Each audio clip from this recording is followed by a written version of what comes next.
Ladies and gentlemen, hello and welcome back to Challengers Elite EMEA. We are diving into our next step of the bracket. These teams have already faced a loss here. Will now be fighting for survival. Some of these teams we are surprised are here. How much further do you think they'll go? I think for all these teams, you are staring down the barrel just a little bit, aren't you? Surprised to see some of them down here, specifically Oglis. Going up against Able, you would have thought that's a roster that they're able to take care of with their experience, with how well they've been doing over, of course, the regular season, last season, going on to win it, and now to be knocked down at the first time of asking winners round one. Questions to be asked, Bruce. Certainly is going to be, but let's have a little look at how we arrived at this juncture. And here's the bracket we're all talking about. Now, elimination round one is where our eyes currently lay here. 3-1 Gaming against Oglis and Martin versus Decimate. I think for many people, Oglis is always going to be the surprise going into this one. It is for us as well, but they haven't looked as strong as we're expecting. Now, is that just the highest of expectations, or are Oglis missing a half step today? I would still expect them to be the team who have got two players who have never played in a Challengers Elite, right? And lost it relatively convincingly as well, right? I mean, it was a 3-1 scoreline, close in some of the maps, absolutely, but it always felt like Able Esports were going to take that one away after map number one. Also, another surprise for me is that Decimate's down here. But irrelevant of that, I think, you know, for these teams down here, there is another opportunity. That's why the loser's bracket exists, and you go on a bit of a run. Well, speaking of a run, let's run straight into our first match then and take a look at our teams as we go through. So this is how it is going to run between these two, Oglis and 3-1 Gaming. We'll start it out on Blackheart Hardpoint, then Den Search and Destroy, Scar Overload, Den Hardpoint, and Exposure Search and Destroy if we get that far. Now, with these two teams coming forward as well here, I don't expect this to be a 3-0. We've seen too many close games, too many teams allowing some of these maps through, and for me, I would still probably lean 3-1 Oglis. Yeah, I think that's fair as well, and to be honest, these two teams did play up against each other in the group stage. They were both in Group B, and when they did face up against each other, Oglis won it pretty much at a canter. It was a 3-0 scoreline. It was also on Blackheart Hardpoint to kick things off. It was a 250 to 158 scoreline, 6-4 on Den Search and Destroy, and Scar Overload was map number 3 as well. And it's exactly the same for the first three maps. It's exactly the same three. What? These kind of things makes me think, like, are we looking back at the stats from last time we played up against them? If you're 3-1 Gaming, I'm not too sure. Either way, Oglis will be more than happy to run it back the last three, with the same three maps that they did last time out. And they need to, let's face it, look, the pressure is very much on them. I think if 3-1 Gaming coming into this had a bit of a struggle during group stages, absolutely. Were they expected to qualify? Yes. Did they? Yes. But is it maybe a step too far to go up against this Oglis team, or can you, well, kick them whilst they're down? Let's find out. Well, we'll find out at the moment. Rush doing a pretty good job of staying alive here onto the point. And oh my goodness, Rush! Over the top on his 4 streak, on his 5. I don't know if they're setting him up for him, but this is ridiculous. Looking for the 6, isn't going to be able to get it. Brezzy trying to get down here as they fight for these spawns. One last forward as Overlay will grab it off of them here. And with 3-1 Gaming, the game has now swung their way. Very early does, but at the same time, yeah, that Hellstorm is going to help a lot. Overlay's done fantastically to find a few in a row as well, and that gets the spawn in for P2. You can get some really valuable time. Rush is snapping. And he's a player who's constantly impressed me, to be honest with you. I didn't think you'd be finding 3 pieces like that over towards the backside up against Oglis, but a brilliant start nonetheless. 40 and rising for 3-1 Gaming. Some great time on offer. Looking like Oglis aren't going to find a breakthrough, though. All in part of the seams just ever so slightly, but that's a nice lead to have heading over towards P3. So well here as well, and I think, honestly, I'm kind of going to ask what Rush is running on his gun, because that was pretty much killing the minimum TTK I've ever seen. I don't think it will matter for you, if I'm honest with you. It's 100% the gun. Nothing else could possibly be the reason. But here at the moment, this is all about their gun. You can see they're fighting for the spawns. Oglis desperately trying to push through towards the back here. Kez not able to deflect that pressure as quickly as he would like here. Rush now to the rescue. Finds the first. Is not going to be able to get his own trade. And, well, it will be Oglis who now take control. It just takes one moment for them to get going. 5-0 from Linz. Lampy over towards the backside, though. That's an important kill to find. It's going to allow the rest of his team to filter through the front, but Rush can't win. He's going to fight up against Brezzy. That would have been an influential one because Overlay is here for a little bit of backup, but Kez can do well to find something, and now Linz is here to cut it off. Nicely done, well positioned. Grover will take the plaudits and the kill feed, but it's all Linz. Massive plays from him, and now he can start to set up for the rotation, which is coming in 25, and Oglis have find themselves now in the lead.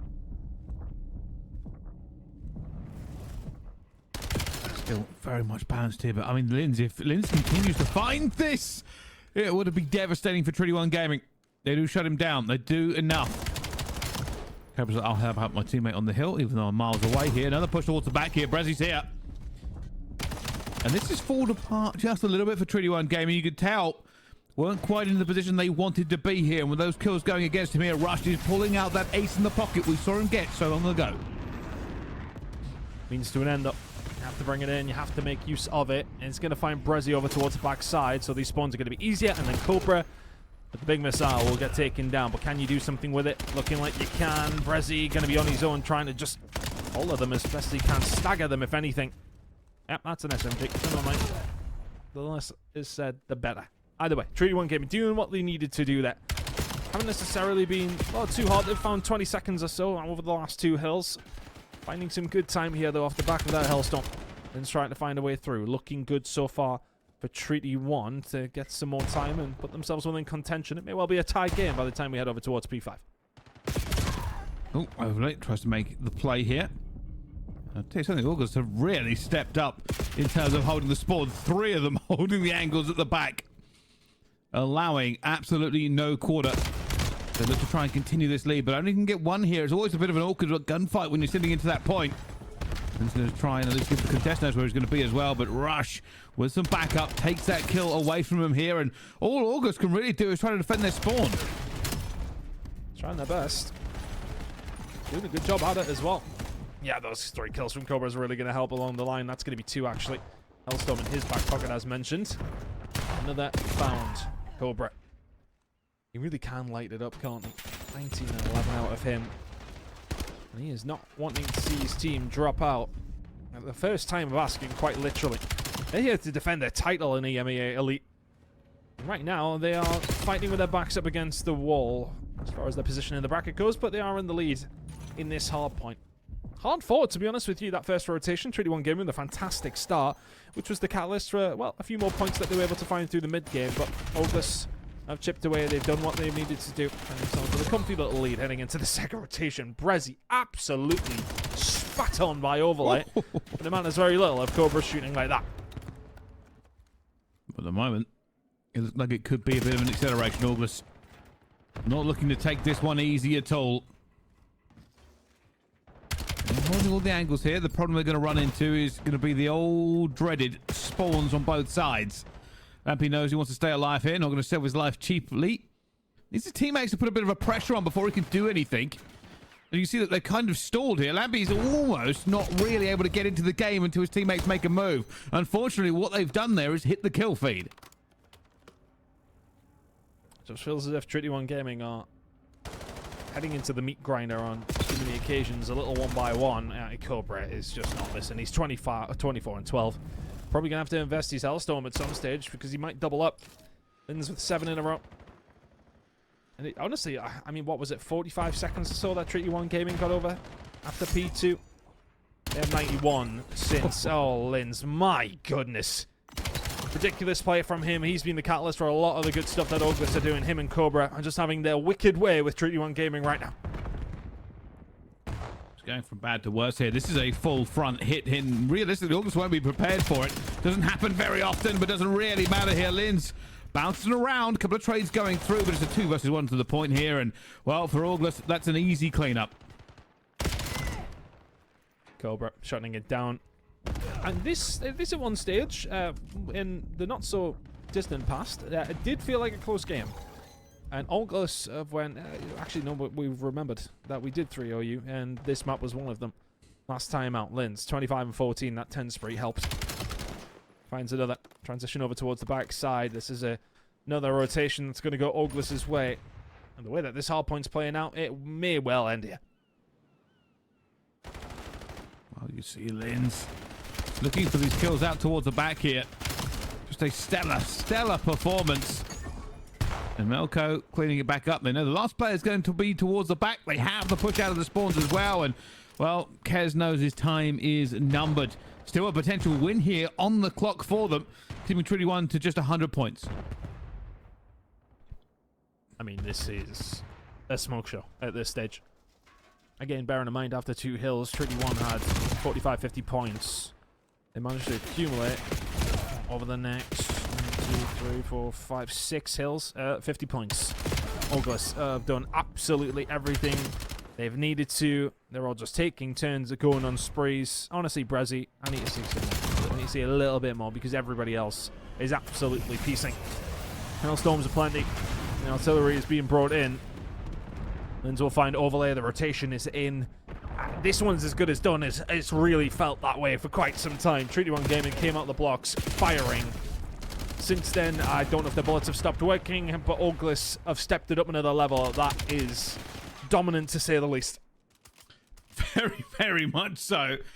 Not even an awful lot to talk about here. They just pretty much put their thumb on the scale and said, all right, we'll get every rotation we need to. And we even saw, right, when you talked about some of the rotation kills we saw going down, it almost felt like Trinity 1 Gaming couldn't really set up in the way they wanted to. It's almost like they were waiting for a bit of a perfect fall. And every time that hesitation came in, August went, all right, well, we'll fight you for them then. And it really did happen when it came to something like the P2 on that second rotation.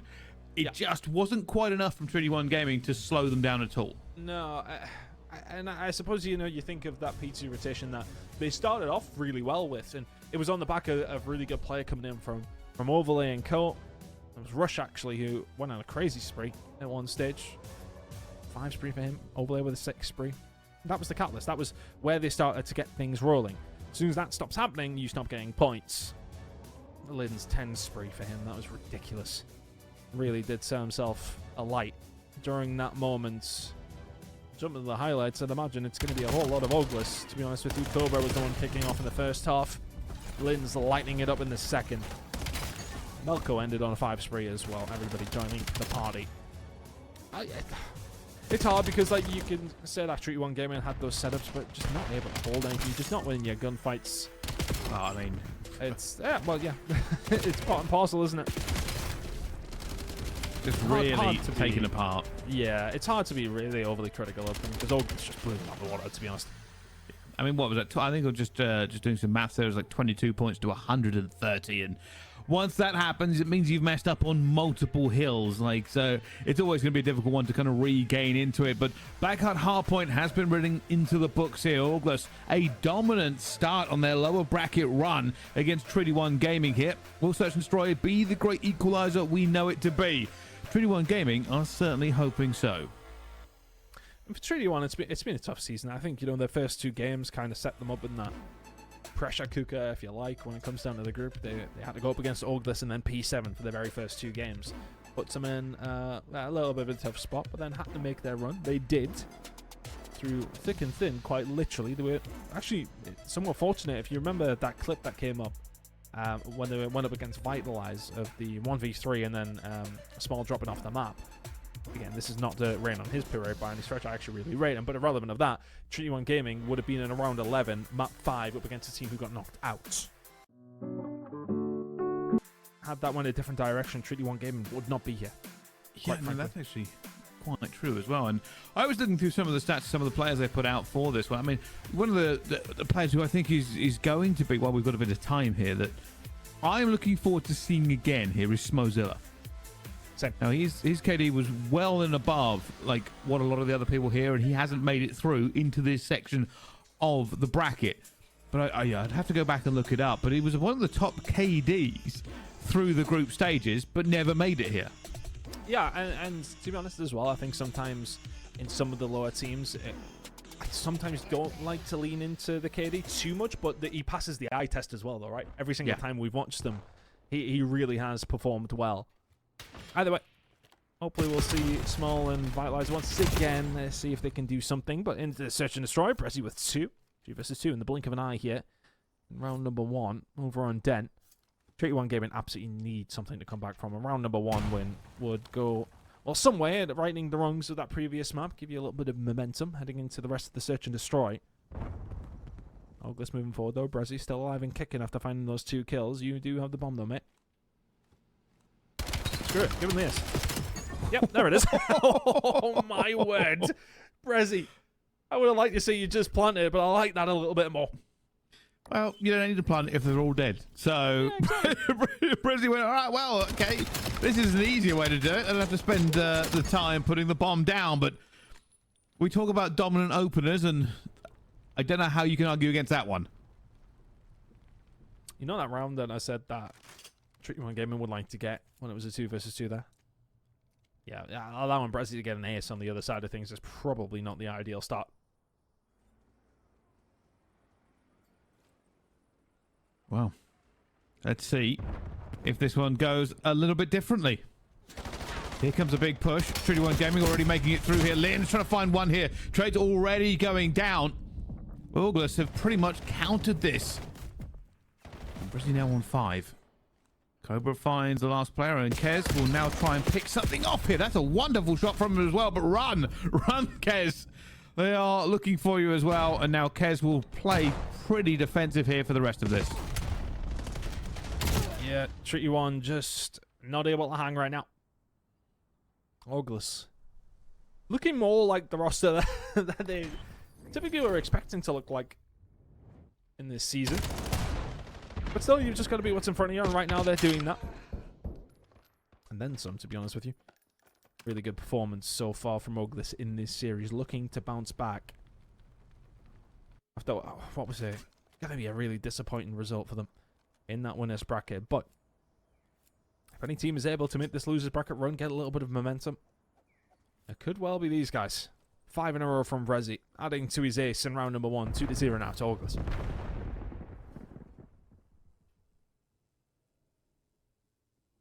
Tricky One Gaming have to control mid-map here as Rush gets Linz. Gets Brezzy as well. Rush makes a bit of a hero play in the middle of the map. The risk versus reward there was quite high, but gets it going as well. And they just checked and didn't see him. He's going to get a 3rd. Stolen by his teammate. Stolen. Absolutely stolen. It's looking like around that Tricky One Gaming not going to get hold of, though. Good shots from Kez. Nice round. Well done. A bit more like it. Can they keep this rolling, though? That's what a round of search and destroy could maybe do. Get you a little bit more motivated. So right now it's lacking on the actual gameplay front, but let's see if we can get them up and running here. Tricky One Gaming. 2 for Rush, 2 for Kez. Use it as a catalyst to get back into this game. What they do need. I mean, that play, by the way, was in a position where he could not have been traded easily. And yet somehow, I mean, the second one was just icing on the cake. Getting the first, fantastic, but to take down the trade was monumental, and this is a good push from them again. They're taking a lot of ground here. Melko will call this one out, but has been backed down. Did not get the damage off he wants.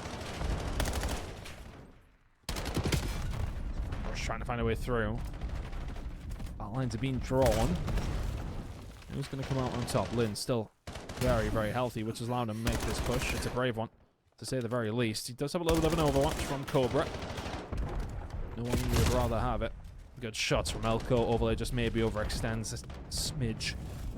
And all of a sudden, the numbers are there for Oglis. Tricky One Gaming still quite committed to this. I can kind of feel like between a rock and a hard place. Oglis don't really need to move, but they're going to. Pressing forward. Brezzy will get the trade, though, technically for Tricky One. 3 versus 2. 2 versus 2. Doable now.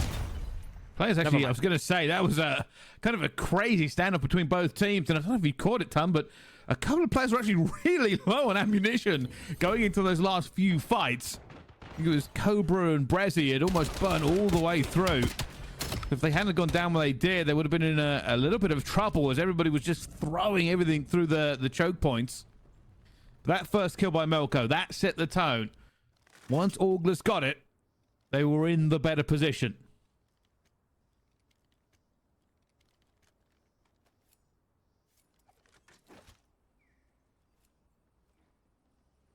(3-1) down to Oglis. Just about got it done. A little bit of a B hit maybe on offer here for August, but plenty of players from Treaty 1 Gaming live around this area. They're going to find a kill, though, top blue, so all of a sudden, maybe a push through over towards A. Linz was there, looking to try and get something going over towards this B side. Has buttered him up, and that might just give August a little bit of a temptation. Head to this side, and they probably should have went the other direction. Rush finds 2. Melko left in a 1v3. We're trying to make something here, and unfortunately, this is all choke points, and he won't see what we can see on the mini-map here. Treaty 1 Gaming have actually backed off to an even better position where they can cover all the angles. So he just has to win many 1v1 fights against players who are set up ready. And throws himself off the map. Send it. Yeah. Aggressive. Quite literally hitting the floor. Almost an unwinnable situation, to be fair. So yeah, it's one of those ones where you kind of just let it pass. Yeah, I mean, if you give the kill over, then maybe, you know. He did, in fact, give the kill over just because of the bullets that he had received on the way down, but I don't mind the thought. Either way, 3-2. Oglis still in a good position, but that's mostly just due to Brezzy going nuclear. 7-2 from him. Overlay. Not necessarily having the best of times, and Treaty 1 Gaming still within touching distance, so not the end of the world right now. Going through the middle of the map, trying to find a pick and overlay. There you go. Get himself off that donut. Melko up top. Usually pretty lethal with this. Lynn's going to catch overlay, though. Knew what was going on. Knew the sniper was there. Lampy left on his own. Lynn's just threw a long bomb all the way towards the other side of B. Now, Lampy will be looking for just a pick here. He's hoping someone from Auglis gets a little bit reckless. He's got time to burn, though, so he can sit here for a little bit longer. Checking his angles. Did Cobra see a shoulder? I think Cobra might have called that one out. You can see on the minimap the team is moving. Now, smart play would be the Wolfpack here. Cobra is going to try and find him and, well, wins the 1v1. Back to that 2-round lead that Auglis have had throughout the majority. Find the opening pick if you treat you one as well, but Linz causes a lot of damage to the middle of the map, doesn't he? 4-2 now. Starting to find a little bit of light, and can they keep it? Next round's crucial. 31 game, can you keep yourself within touching distance? So, if you're Auglis, do you put yourself on that map point? And at 2-0 up, you've got to be saying, thinking at least, they'll be feeling very, very confident how things are going down.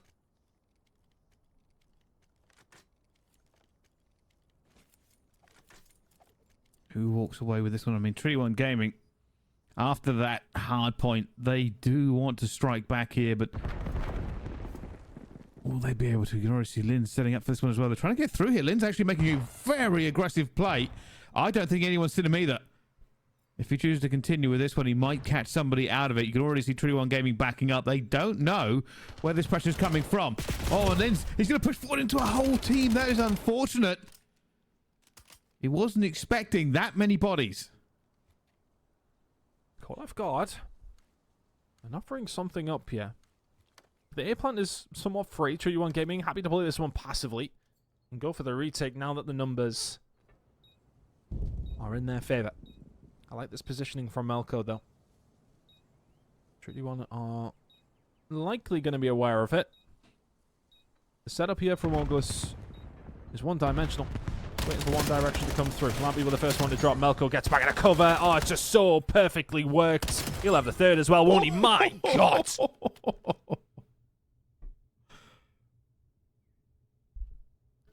What a wonderful flurry. And I think it's just that positioning from Melko and the trust in Brezzy to have the cover on the other side. Slide back across. That's all she wrote. And that's a big round. 5-2 now. Ascending to 2-0 lead rather quickly. Over on Bravo, the first map is still ongoing between Decimate and Margin. Very, very close so far. I'd imagine we'll be hopping over to that pretty shortly. Ogler's still cruising in this one. Pairing at the moment, if anything. Well, they will find first blood, though. Sniper battle does not go Melko's way. And Brezzy's got the map, so that's just not necessarily the idealist of starts to round number 8. Not great for them, admittedly, but still with them alive. Oh, if you're taking an overlay, We're back to 2 versus 2, but they've given up a good amount of control here. Trinity One Gaming now have the opportunity to get this down onto B. August will be in the area. Cobra already throwing bullets down. Lynn's actually making a move here. Catches one. Looking back and forth here. Needs to stay alive. Keep this a 2 versus 2, but down he goes. Overlay already looking for some. Overlay takes more bullets again here. Ooh. Trying to catch him through it as well, but it will be Trinity One Gaming. They take advantage. Great shot from Overlay to finish this one off. He was the one that found the first blood. Lovely flick. Well done. Cracking work coming out from Trinity One Gaming. A much needed round. You go 2-0 down in this series. I don't see Oya back. Overlay and Co just trying to drag something over the line. They come back here in the search and destroy. That could be massive. Let's see if they can formulate something here. Big hit over towards A for the defensive side. And Oglis are heading over towards B. This might be a free plant over towards this B side if they realize that Trinity One Gaming have given this one up. Got mid-map control. This is just a plant. Has to be all day long. Malco's got a little bit of room to move into Dojo if he wants to. Doesn't need to. Love the setup. Look at the positioning from Linz. He's going to reflank them as well in a few seconds' time. This is one. Melko has jumped off the map again. Brother. 3v3. Linz looking to strike here. This is over. 1, 2, 3! Oh, what an end! Auglis, easy for them right there. Waited for it, and I'll tell you something. Melko's distraction of throwing himself off the map couldn't have worked better. You know, mind games, Ton. That's what you got to think. Just perfect play. He's like, it doesn't matter because Linz is behind, and he's going to kill all of them. Lovely work coming in from Auglis. Trying to right the wrong of their surprise loss and their surprise drop into this losers bracket, where they are quite literally making mincemeat of Trinity One Gaming. They 3-0'd them in the group, Pricey. Looking like they're going to 3-0 them again. It does look that way. It does seem to be that there is a gulf between these two teams that cannot be overcome with time and experience. And, well, that is unfortunate. We did say, though, with August dropping down into this lower bracket, they are now the big fish in this smaller pond. And at the moment, it looks like they're ready to gobble up Trinity One for their kind of first blood here.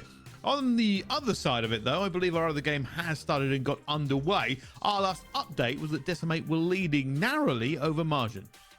Yeah, it was looking like a pretty tight game. I've got the stream up. Obviously, it might be slightly behind, but it is a pretty tight game. I think we're actually going to go and have a little look over. Right now, it is wonderful. Decimate in the lead.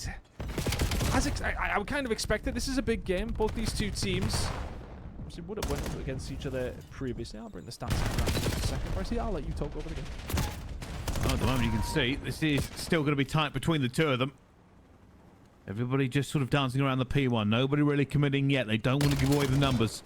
33 seconds is available here. Decimate can technically end this game right here. And it looks like they might do. But as I said, if you jump into that point, there's a very good chance you're going to lose that next gunfight. And, well, it's given Margin an opportunity to get some points back onto the board here.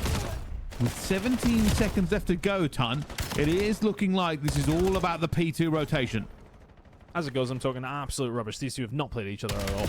So it's just a flat out lie.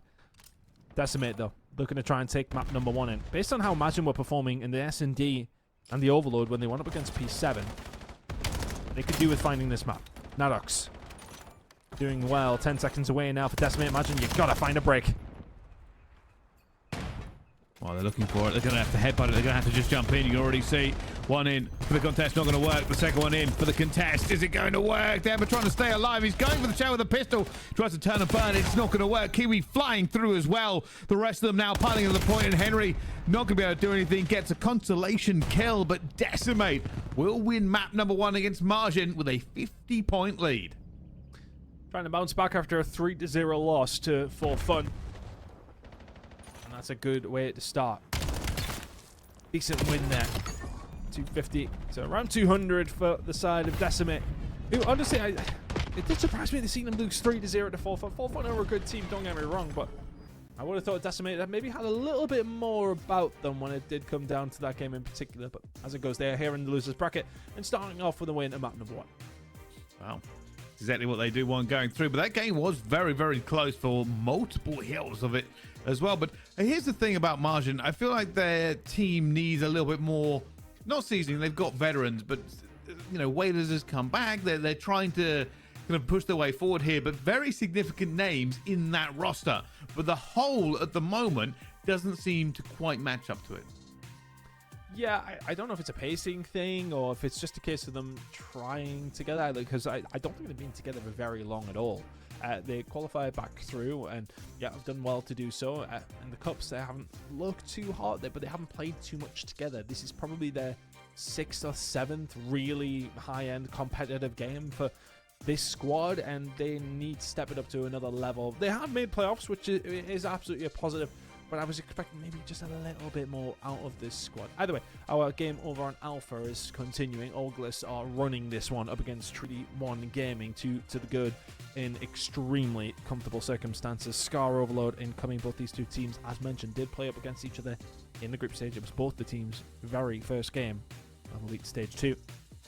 And these were the exact same first three maps, and they went kind of, well, worse, actually, for Treaty 1 Gaming. It was a lot closer this time. Oglis ran through them over these first 2 maps. Yeah, it is definitely a bit of a difference here. Scar Overload. Now, I wouldn't normally say that this is an equalizer overload. It's one of these game modes that really requires teams to think about every single step of their move here, because a single player can disrupt an entire push.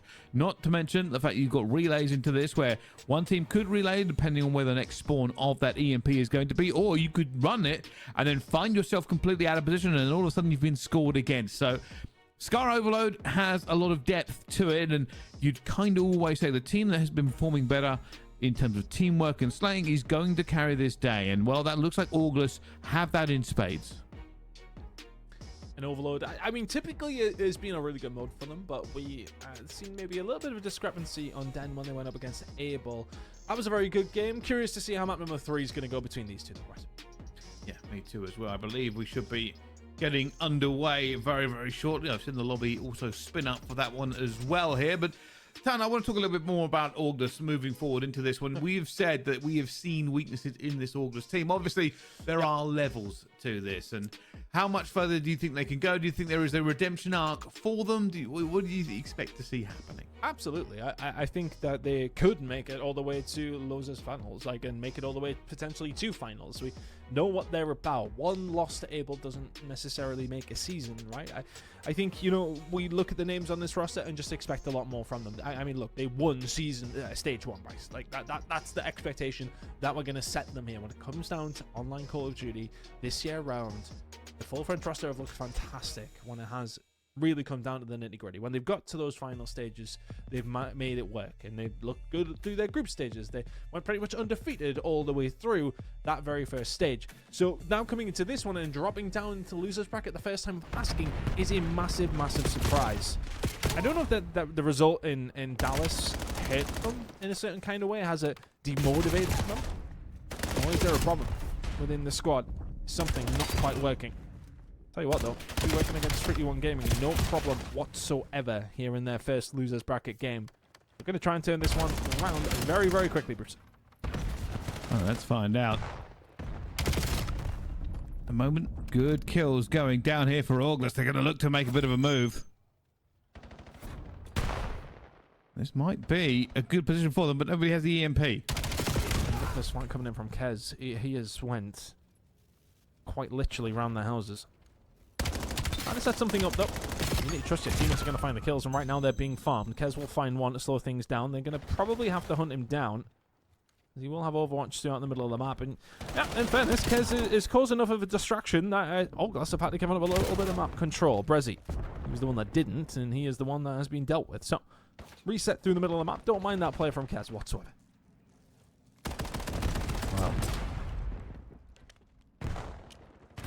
This is where the push really does matter. They're technically taking a player out of the game with that EMP, although the pistol's very good on these good players. Got to try and break through Cobra. Looks like he's going to do exactly that. Finds 2 already. Gives his teammate an opportunity, but a nade out of nowhere shuts him down. Perfectly balanced. And now the rest of the 2 players should be able to just push this one forward. Somebody needs to grab this.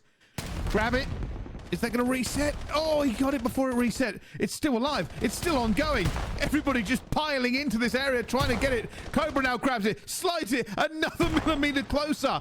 Nobody able to get it over the line. Just needed like one more kill in both of those exchanges, and they would have got one over the line. Pinstripe kill feed that ultimately results in a win for Treaty 1 Gaming. The longer that time goes on, with Oglis not finding much on the preferred side, the better for them that is. Good shots from Prezi. They will find the second one. Rush shotguns him. Lampy will find Melko once again. Trader kills across the board. Nicely done from Overlay. And he can get things rolling now. Lynn's holding down the middle of the map as Oglis looking to put up the defensive walls. Treaty 1 Gaming going to try and find a way through them. Prezi playing down low. Got a big kill here for as well. And oh my goodness, that pistol kill is huge. Slowing them down completely. Melko might actually grab this and run. He's going to. This might be a wrap here. You can already see he's not pushing straight through. The rest of the team in position to try and do something, but they lose the gunfights. And now he's like, well, I have it, but I only have a pistol to defend here, and he's got to be careful to play it for as long as possible. And the shoe is on the other foot. Treaty 1 Gaming now looking to score. Can they get it over the line? Oh, they're really trying to force it, and force it they do. Prezi will take down Lampy and Overlay, but not without a little bit of damage already being done. It's all very well finding the three-piece when you've made them all weak and they've already scored the point. Man, there's very little. Cobra had to find that kill, to be honest with you. Lampy will take him down, but this is a very open door. Now close to maybe ajar as Melko and Co will get over just about in time. Overlay did have a little bit of an opportunity. Good shots on the Cobra, just trying to survive. Expect the player to jump down. He does. Trade is there. And also for Oglis. Really has been just trade after trade after trade for both these two squads, but it's Treaty 1 Gaming coming out on top. Oh, trying to do a little bit more here as they can, and they pick it up, and this is a potential a 1v1 gunfight with the pistol, but Melko decides, nope, I will gun you down, I will save the day, and now we're going to run it. They're moving fast here. Yeah, they need to find something. To be honest with you, they are, as mentioned, on that side that you want to be on. You find more success heading in over towards Gromos. Prezi may well have orchestrated this well enough, though, but a good kill from Kez on the cross. That's going to make the difference. Just can't quite seem to find that extra kill, can they, Oglis, right now? Treaty 1 Gaming defending so well. 30 seconds to go. Possession, I should say, of the EMP. We'll have to be careful not to get squeezed here. Lynn's going to find a way forward. It's Prezi who will pick up the pieces. Lampy just about shuts it down. Had to shut it down. And goes a step or two further. 3 kills found from Lampy. He saves Treaty 1 Gaming. And that's been the story here. Treaty 1 Gaming, as soon as they get compressed back into defending A, they become superstars. They just do not allow anything through. And for August, they will play this last EMP. But Lampy just going on a wrecking spree. Shuts it down, and Treaty 1 Gaming looked very good this half.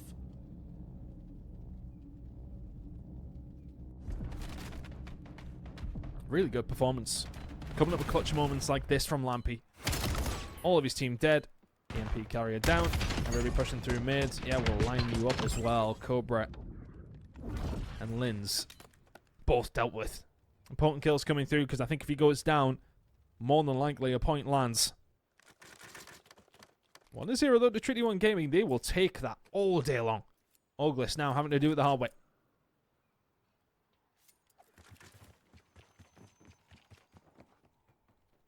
Oh, here we go.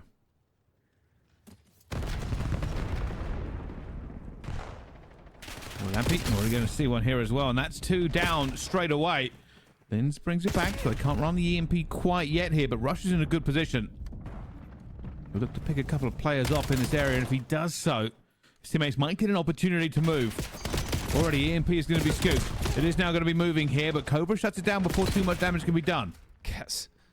It just feels like it's not necessarily kills that you think to yourself are massively influential, but when Kez is finding 2, it just feels like Treaty 1 Gaming are having those moments where it's like 1-2 kills, and then all of a sudden you have the numbers in the middle of the map, or the numbers for the defense, or the numbers to shove it over the line. It always feels like they're finding the clutch kills, and Oglis just aren't.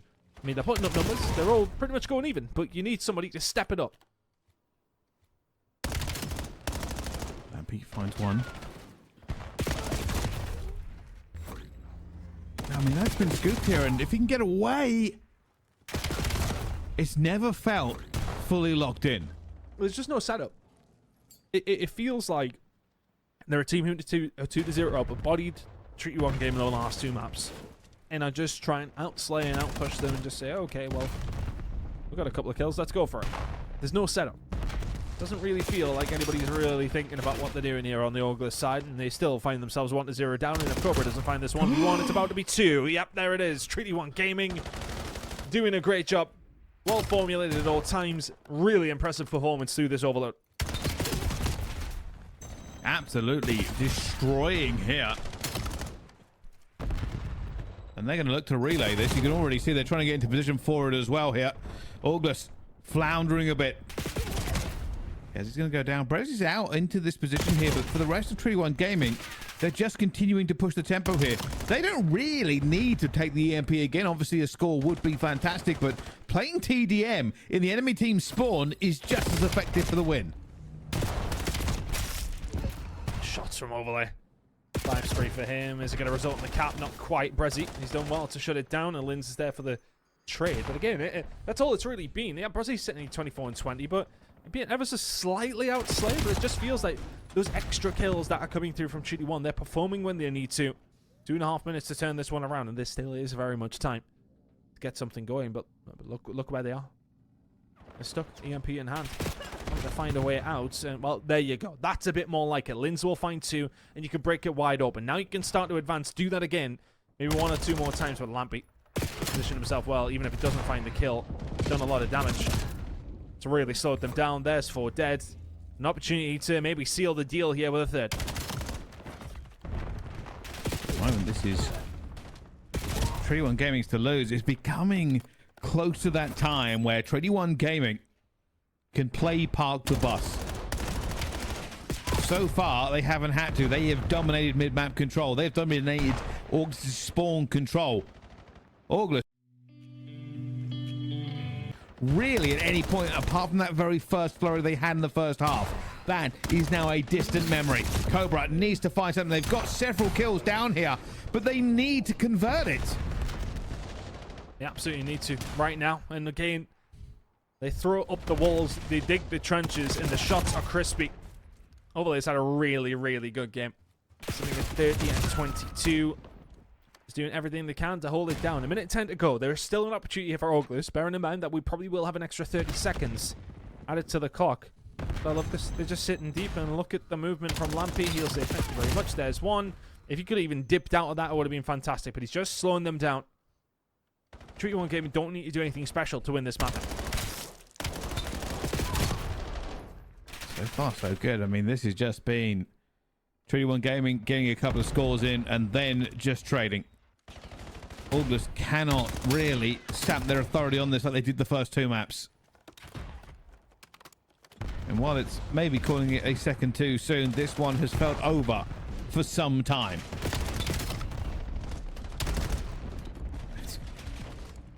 Offensive line is there. That's all you need to do. Stop them getting anywhere near this EMP, and honestly, I think Brezzy's had enough, and he's like, yeah, okay, well, map number 4 was no necessarily anything they wanted to go towards, but map number 1 was no problem. They'll see them again on hardpoint, but hats off to Treaty 1 Gaming. Really, really nice performance in that map number 3. Oglus didn't really have an answer.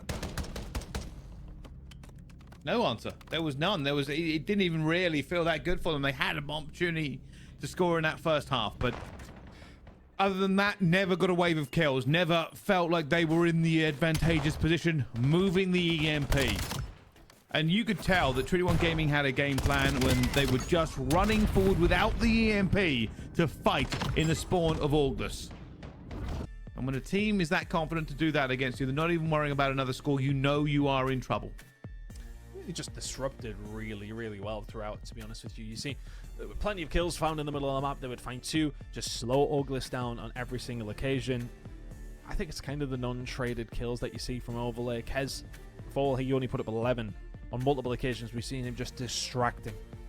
Just being a pain is sometimes a really good trait to have when it comes down to Overload. Just keeping people off the EMP and making the most of your opportunities. That is exactly what they did. Look at the carrier kills, and that's from Overlay specifically. 5 from him, 6 kills as carrier. Incredible work. over towards the Ooh. S&D. And we said that Magin had looked pretty good when it's come down to this mode in particular. And they may well be about to seal the deal. 2 versus 2. Henry finding the way through. 1 versus 2. P3 finds it. Down to this. Twisted. And there we go. We come in and Magin win. Well, there we go. It's that simple, Ton. It's very, very easy. Well At the end of the day, we got to saw the winning moment, and sometimes that's all you really need to see for this one. But yeah, Martin, it's one of those teams that's a difficult one for me to put my finger on. We've spoken about them a little bit here, and we keep expecting them to maybe do better. And I'm trying to work out, is that because we just have high expectations for the names here, or are we almost willing them to do better? Because it is a very competitive area, the Elite, right? These are all very, very good teams, and maybe it's not that we're being harsh. It's more, I think it's just the legacy. I think it's the name legacy that's really throwing me. I think that's given me the idea that Margin, in my mind, should be like top 3, where like being top 6 as they probably are is more than fair. Yeah, but I mean, right now where they're sitting, they're in danger of just being top 8. And I think, you know, that's kind of where I'm going to start asking questions. I think for this roster, with who you have on it, you got players who, okay, not necessarily too successfully, have played in the CDL this year. All right, like that it's important that the Legend was in there with the best of the best, right? All right, Seattle Surge didn't have a great start of the season by any stretch of the imagination. We know that.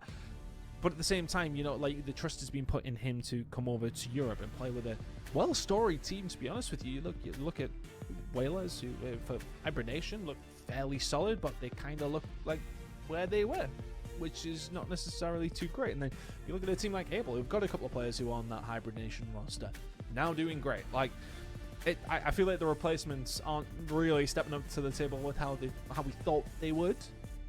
It's not necessarily looking too well. I'm willing to give them time, and I'm curious to see if they're going to go again in another stage. I'm curious if they're going to go to Birmingham, see how they do that. But questions to be asked if they do drop out. But they did just win a map, let's be honest. So let's see if they can bring it back here. Up against you, Decimate, a very, very good squad. Maybe not having their best day today. 3-0 up against For Fun, dropping down to this losers bracket. Now 1-1 against Magin. All to play for them. It certainly is. Well, I mean, we've talked a lot about that game. Let's move back to our alpha game and speak about how this one has been going, because August just dropped the map here after 2 dominant performances in the Hardpoint and the Search and Destroy. The Scar Overload did not go their way at all, Tan. And for me, it was kind of a surprise. We expected that accelerator to be pushed firmly through the bottom of the car, and this one to be done and dusted. Hasn't been the case, though. It hasn't. Honestly, I think after the first 2 maps, I'd have put my mortgage pretty much on that Overload going their way, as far as Ogless are concerned. But with Den coming up, is there maybe a change of fortune for Treaty 1 Gaming? But is this the kind of game that Ogless could go on to lose? Comfortable maps 1 and 2, no problem. We've already seen them head to quite a few map number 5s this season, and I'd imagine they don't want to see another one, to be honest with you. Having a look at their results through the group, I'll tell you exactly how many map 5s they went to. Have a little peek. I mean, look, you ended 4-1 on record, right? Yeah. Bear in mind, Project 7 went 5-0. Project 7's map count was 15-3. Oglis, who went 4-1, 15-10. It's a big difference, that. Massive difference. Look how things did break down as far as the map goes for Oglis. Close one up against Evently, and then a 3-2 win up against Decimate. Lost 3-1 to P7. Beat Treaty 1 3-0, but then a 3-2 to Vitalize as well. They've went to quite a few map number 5s this season. They will not want to do that again. Then Hardpoint incoming. Maybe some nervy times for Oglis. Or do they just remember what happened on Blackheart and then just sort of say, right, okay, well, let's turn this around as quickly as we can. You would expect that. That kind of has to be where I'm leaning with this one. They should be in a dominant position. This is Augus's game to lose. They are the favorites into this one. Already have found themselves down into the lower bracket. I don't think this is where they go out, but we will find out because, well, the Elite is competitive. Anything could happen, and Trinity 1 are not a bad team. Let's see if they can formulate something here on our point. Is Dan a better map for them? We'll certainly find out. I'm going to try and get something going yet. decent time over towards P1, but Cobra and Code just trying to find a breakthrough. Treaty 1 Gaming have started on the preferred side, but they didn't probably account for Cobra finding 3 like that to break open P1. 20 seconds or so to go. Good position to hold from, but they want to try and punch through if they can. Oh, that nade onto the face here. Lin's trying to get a bit of P2 positioning. Touching all the way around the outside, not giving away his position by touching the hill. Malco running the rooftops here, but one thing you'll say here, 21 Gaming in the better position. They have managed to hold these spawns. They will make August run the gauntlet. Good job from Treaty 1. Even after losing that, well, secondary salvo, if you like, over towards P1. Still keep a hold of P2, but you need Lampy to do his job, and he has done. Everybody else here from the side of Treaty 1 just surviving and holding it down as best as they can. That's going to be some good time. The push through rooftops is not the easiest thing to do. But one player on the flank, he's already dead as well, so it has to be one-dimensional from August. 30 seconds up on offer here for Treaty 1, and they could get every single one of those seconds. They are not letting anything slip. Why do August keep starting so slow in hard points? And this is just domination so far from Treaty 1. We're already seeing them give this one up. They've got split spawns going on as well. August will try to hold down P3 for the lion's share of time, but Rush is already here.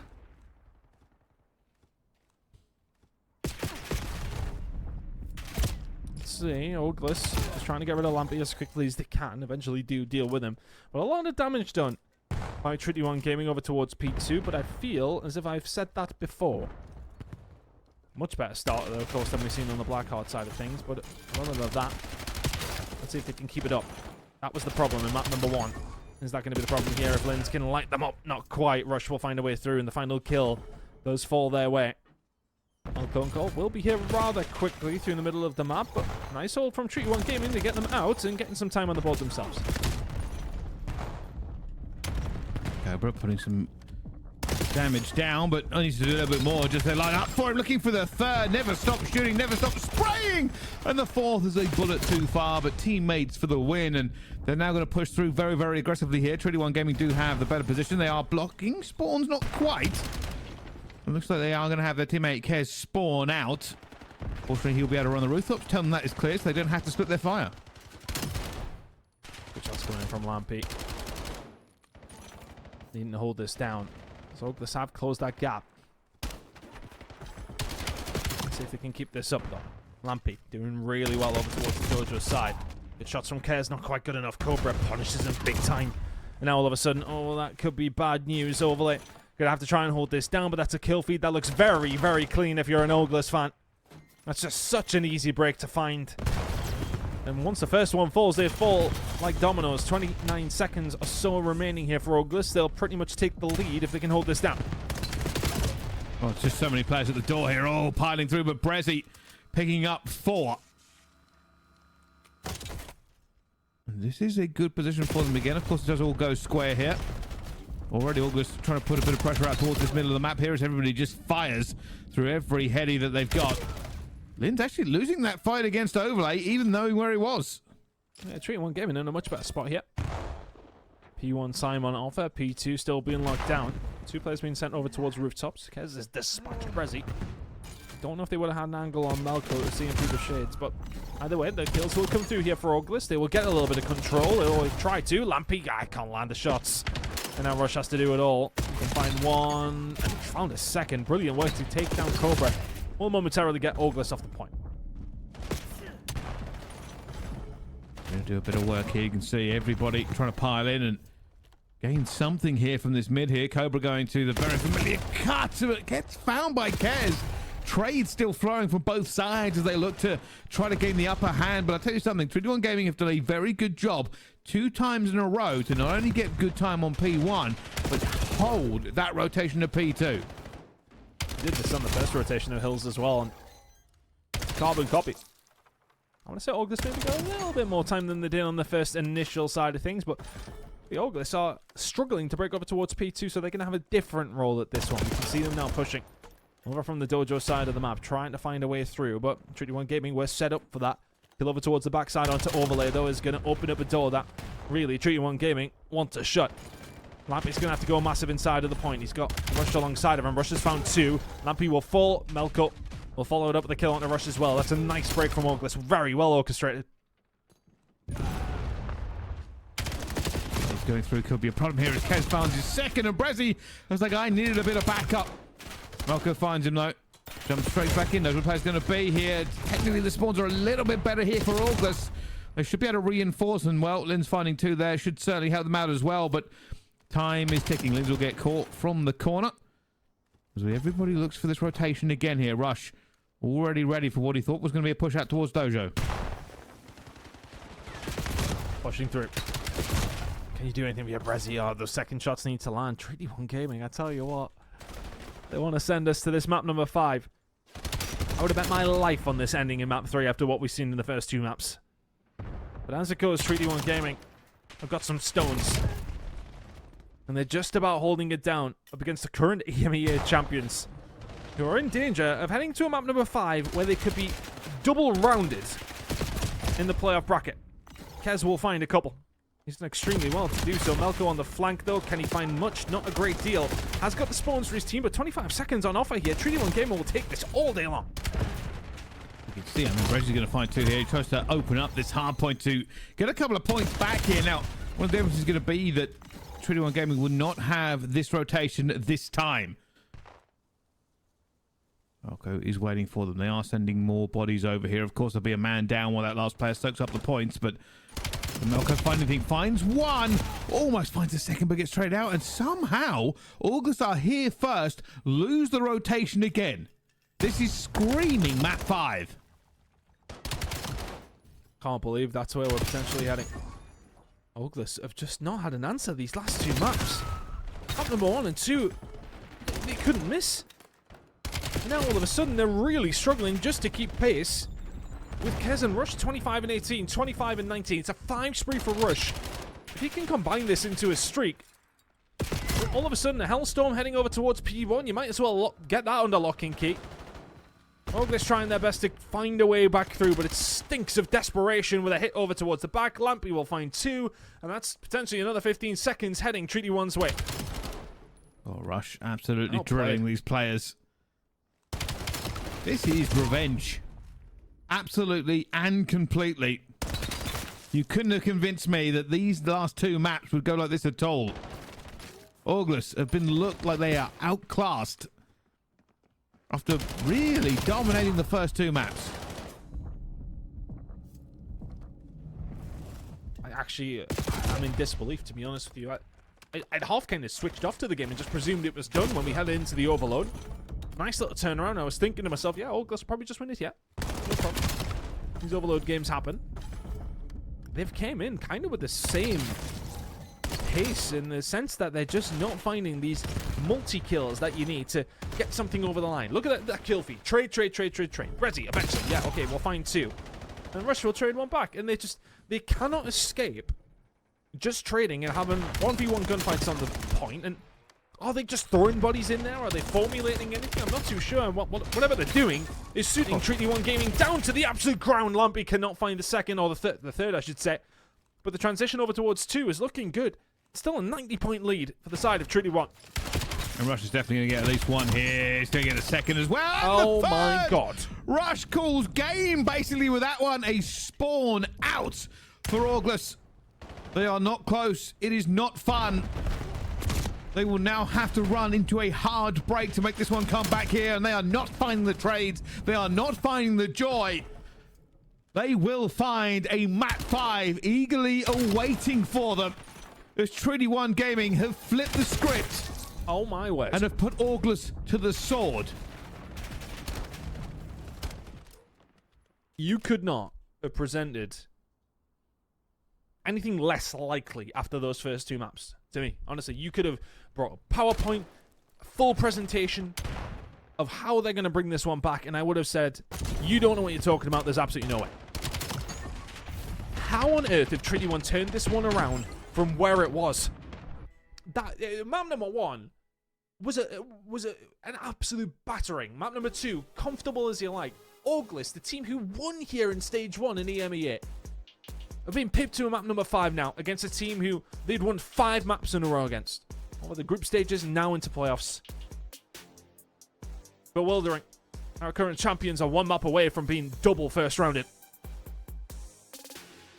I don't know how to quantify this. It is bewildering, to say the least. As we head towards the map number 5, what is on the table is our Stage 1 champions leaving us. A team that has looked good. But we have highlighted the whole way through, Ton, and I'll give you credit for this one. You have said over and over again, August have looked like they have weaknesses. There's some sort of weakness they are going to have to fix, because expectations for them is always going to be sky high, and right now top 8 is a calling. You can see it a mile off though. Like, you've seen them through their games. Having to reverse sweep Decimate, with all respect to Decimate. Yeah. Like, there's so many games where they've gone the distance, and so many games they made so much more difficult than they needed to. Yeah, okay, 4-1 through groups, but how often do we see it? Shoes on the other foot in the sense, okay, yeah, okay, through groups you don't need to necessarily be your best. You don't necessarily need to do anything other than qualify. Now, okay, they were 4-1. But then you need to step it up when it heads to playoffs, and it looks the same old. Everybody else has maybe stepped their game up, and Oglis could come into it maybe just a little bit flat. Reverse sweep is on the cards. Unless Exposure, Search and Destroy can save them. This would it'd be a massive, massive upset if Treaty 1 Gaming do this. A reverse sweep? Yeah. A reverse sweep after what happened in the first 2 maps. Oh my goodness. I basically had my feet up after the first minute of the bloody hard point. How on earth? It was done. It was done so long ago. All of a sudden, you lose a scar where, again, I just think as if it's one of those games. You win the first 2 maps, you go into the third with. Again, maybe I'm just putting words out there, but theorizing in the sense that maybe it was a bit of disrespect. It was 1-by-1 Charles. You're like, okay, we're bodying them the first 2 maps. Didn't work. And we're down hard point. Lose the first couple of rotations. You're behind. You start to panic. Maybe you start to argue with each other. You'll be arguing very much more shortly if you lose this Exposure, Search and Destroy. Oglis need to turn it around very, very quickly. Well, Stage 1 champions could be double rounded. The Stage 1 champions could go out top 8. The Stage 1 champions could be reverse swept. But if buts and maybes are all that stand between them, Exposure S&D is where we will get our answer, Ton, but what that answer will be, who really knows? Honestly, I really did think, okay, this will be relatively a walk in the park for Oglis in a certain sense. I was thinking 3-1, something along those lines, pretty comfortable, which is what it was kind of revving itself up for. It looked that way. I don't know what's going on with them, to be honest with you. And again, I feel as if am I being overly critical of them? I don't know. Always, Because, but well, no, I am critical, and I will continue to be. Because they won last season, and now they're a map away from getting double first rounded. So I think I'm allowed to be at this stage, okay? At what moment do they need to take a step back and see what they're doing wrong, right? I don't know. I don't know if it's a motivation after a poor performance in Dallas. I don't know. But it hasn't looked good since they came back. And, I mean, it's kind of coming home to roost right now. You need to turn it around very, very quickly. They certainly do. And speaking of turning it around, I'm just going to quickly look at the other stream and run it backwards. And it turns out Martian did win 3-2 on their overload. So a very close game from what I can see here. But yeah, Martian will take the lead against them. And that's going to probably go to map number 5, Decimate. Already handily beat them. That was about a 50-point game at map number 1. So let's see if they can do that map number 4. We might be having to do best out of 5s all the way to map number 5 in both of these games. And Bryce, we've still got another series to go as well. We've got the winners round 2 games coming up after this as well, which should be really, really entertaining. But some surprises in the first round, maybe set up some weird games in the second. You never know which way they could possibly go. But we have map number 5 to decide how this one is going to go down. Sink or swim for both these 2 teams. But Oglis, you can't get reverse swept to be double first rounded. Surely not. Well, don't curse them into existence. Lampy's going to get caught. Linz already gets that first blood. Bomb is going down towards A, though. Will Rush get away clean here? Brassy's had a little look. Didn't get him. Now, 2 players sitting down low. There's going to be a bit of a push going through here. Rush has a massive kill to get here. Then he's going to go for the trade. Even with the smoke, gets it away. He's trying to hold off the problem, but Melko above. Overlay watching his push. I don't know if they're going to know this. Overlay gets one. Going to go down to a 1 versus 2, though. He's alone. He's outnumbered. He sees Linz. Oh, he might try and make a play. They're going to know. They're going to know. It's a double chow. That's good enough from Auglis. And well played. I think if you overlay, you need Kez just to stay alive over towards that side. I can't remember if it's Kez or Lamb, but Rush obviously found the kills over there. Overlay with the Overwatch. You just need to stay alive. Gets pushed out. All of a sudden, you're dead to rights, and with sniper in hand from that position. Not going to happen. Good job. That's actually an ace from Linz, by the way. Just didn't even notice. Incredible work from me. 4-0. And that's how the previous Search and Destroy started with Brezzy. Can that be the catalyst for them to get things going again? A brilliant map to potentially get a Hellstorm on the cards. Linz with 4 to kick off round number 1. Maybe some way on the way.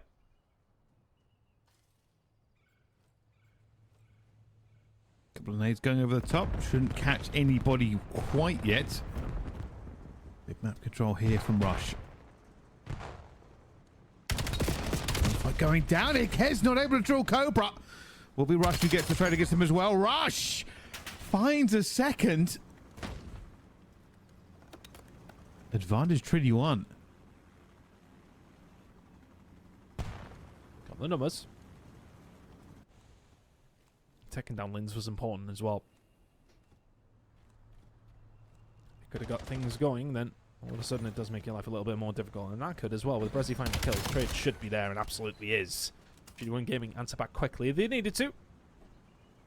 It's very easy, you know, when you get aced by one player to find yourself in a bit of an awkward spot, but they bring it back. Was there a little bit of talk there in the game chat? Am I just seeing things on my screen here, Bryson? I don't know. That would be an interesting one. I mean, it's early. It's really early to do so. Some would say too early to talk to the other team, but hey, confidence is always a good thing in these.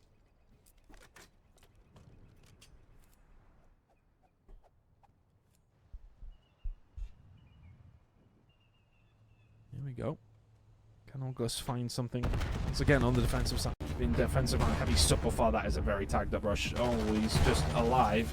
Do sheer luck. Find a kill here as well. Rush on a 4 in a row. We'll be expecting Cobra to be here. So that'd be a little sneaky. Nothing too bad. Maybe just caution, Francie. Maybe no yellow cards. The 3 versus 2 in favor of Oglis. Slampy and Overlay. What can you do? Okay, waiting for a push. Slampy moving for a bit of space here. Neither team particularly confident where they're sitting. Will we Auglis who's got the 2-stack going through into the long alley, and Overlay almost trying to make the hero play for it as well, but numbers pays out, and Auglis get around back onto the board here, and I think Rush is almost trying to find the gap every single time, and he's doing not a bad job for it, but obviously when you go down and do that, you are in an untradeable position.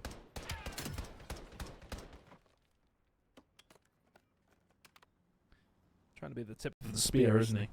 Which he's good at. It does what it says on the tin, doesn't it, Rush? 5-2, doing well, but currently his team down here in this map number 5. This is better from Auglis, though. Are you leaning forward? Are you getting it done? I suppose in a certain way, it's whatever way you want to look at it. A lot of games did really go the distance, but they still found the wins. That was the important factor. Can they make sure to do it when the chips are really down? Sniper out here from Overlay. Hesitates for a second. Information gained here for Auglis, who can now articulate which way they want to go. Probably want to stay away from Overlay's sniper.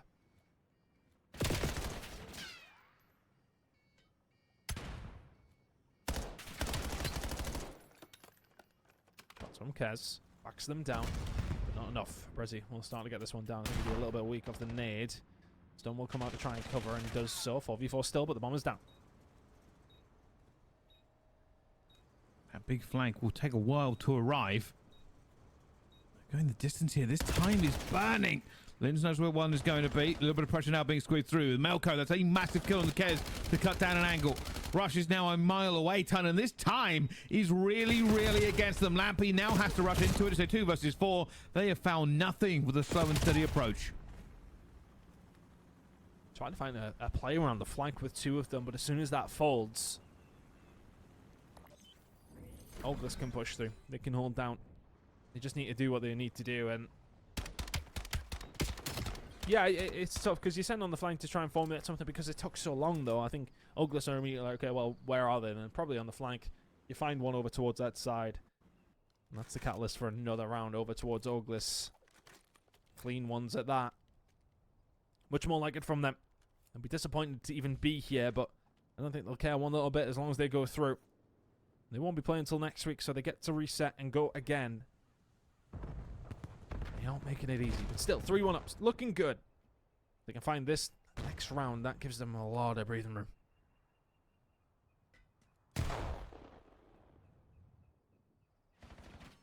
Okay, waiting. Just wants at least a kill out of this. Even better if he can find a kill and then the trade comes through to save him. But Linz will find Lampy already. Overlay will get one back. Malco's still so patient. Is he expecting the push? Is he expecting this player to go through? But Overlay has not taken the cheese yet. I think he's not. He's waiting because he knows where Rush is yet. Taking their time.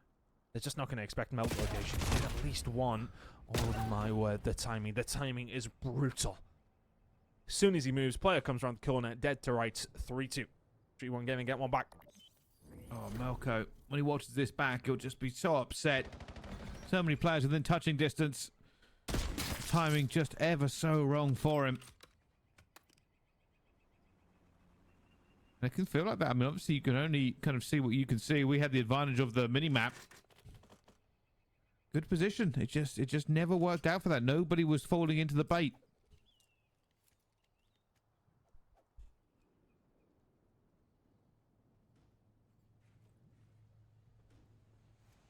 Moving.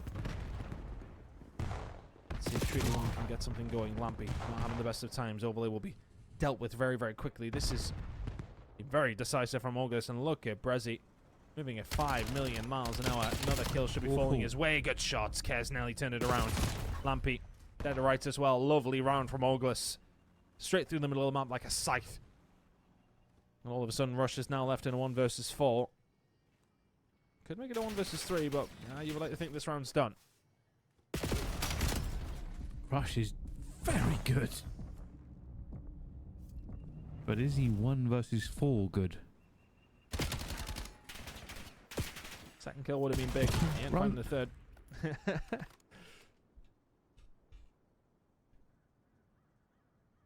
4-2. Yeah. Yeah. Yeah. Feels like a similar search and destroy to what we see in map number 2, doesn't it? It does. It does. I think for me, I mean, Rush is obviously just being very effective with his kills, but cohesion-wise, it's not always there for them on this. See Lampy at the moment on a donut. We haven't seen a donut in quite some time in S&D, at least towards the conclusion. But this game is definitely not over yet. 21 Gaming still a multitude of opportunities. Needs over towards the left-hand side of mid by the looks of it. We're looking for a route here. Brezzy was ready, but was he? Lampy gets his first kill. Melko is there for the trade. Kez will find another. Trades across the board. 2v2. Got to secure this. If you are Treaty 1 Gaming, Cobra left in a 1 versus 2. That's a decent nade. Over there playing with fire. Cobra will back down to reload and go again, but Treaty 1 Gaming not in the best of positions here. Need to get the bomb and don't have eyes on Cobra any longer.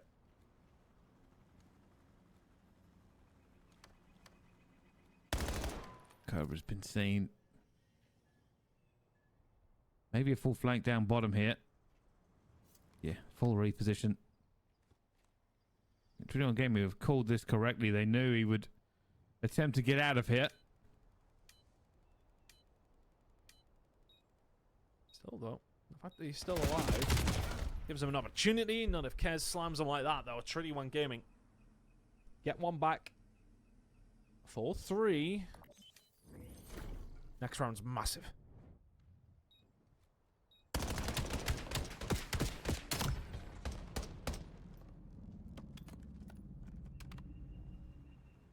game is definitely not over yet. So much still on the line here. 21 Gaming making a game of this to look to reverse sweep.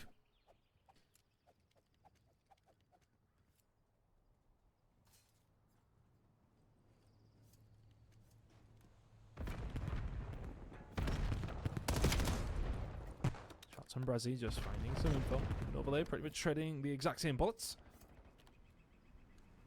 It's the player here from Oglis, looking like a B hit. Good mid-map control this from 21 Gaming, though. They can flex into a couple of different directions, but... oh, well, they might have to flex a little bit quicker, because it looks like Oglis are going to completely take over this side of the map. And 21 Gaming, they're all in a good spot, are waiting for something to happen. You'd rather be proactive than reactive. Didn't send anyone over towards this B side, and they may well be punished for this, because Oglis have had time to set up. 4v4 retake, 55 to go. Well, Linz tries to make it even harder to retake with a player down. Life is now back here, and this is going to be a huge hit. They are sending 3 down low. They're going to try and triple hit it with 1 player up top.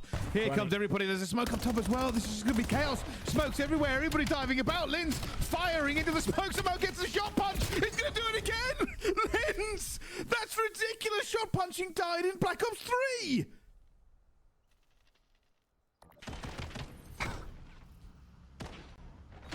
I mean, the smoke, as you say, it invites the chaos, and the chaos followed. A couple of Jaegers to the face. Sounds like my Saturday nights, but not in a different kind of way. Match point now for the side of Oglis. 5-3 up. Litton's 11-4. He's really been the catalyst for the team. They needed one. They needed somebody to bring them back from the brink, and that might well be the moment. Too much respect from 21 Gaming over towards that B side. Too much room given. And Oglis need one more round to prevent the reverse sweep.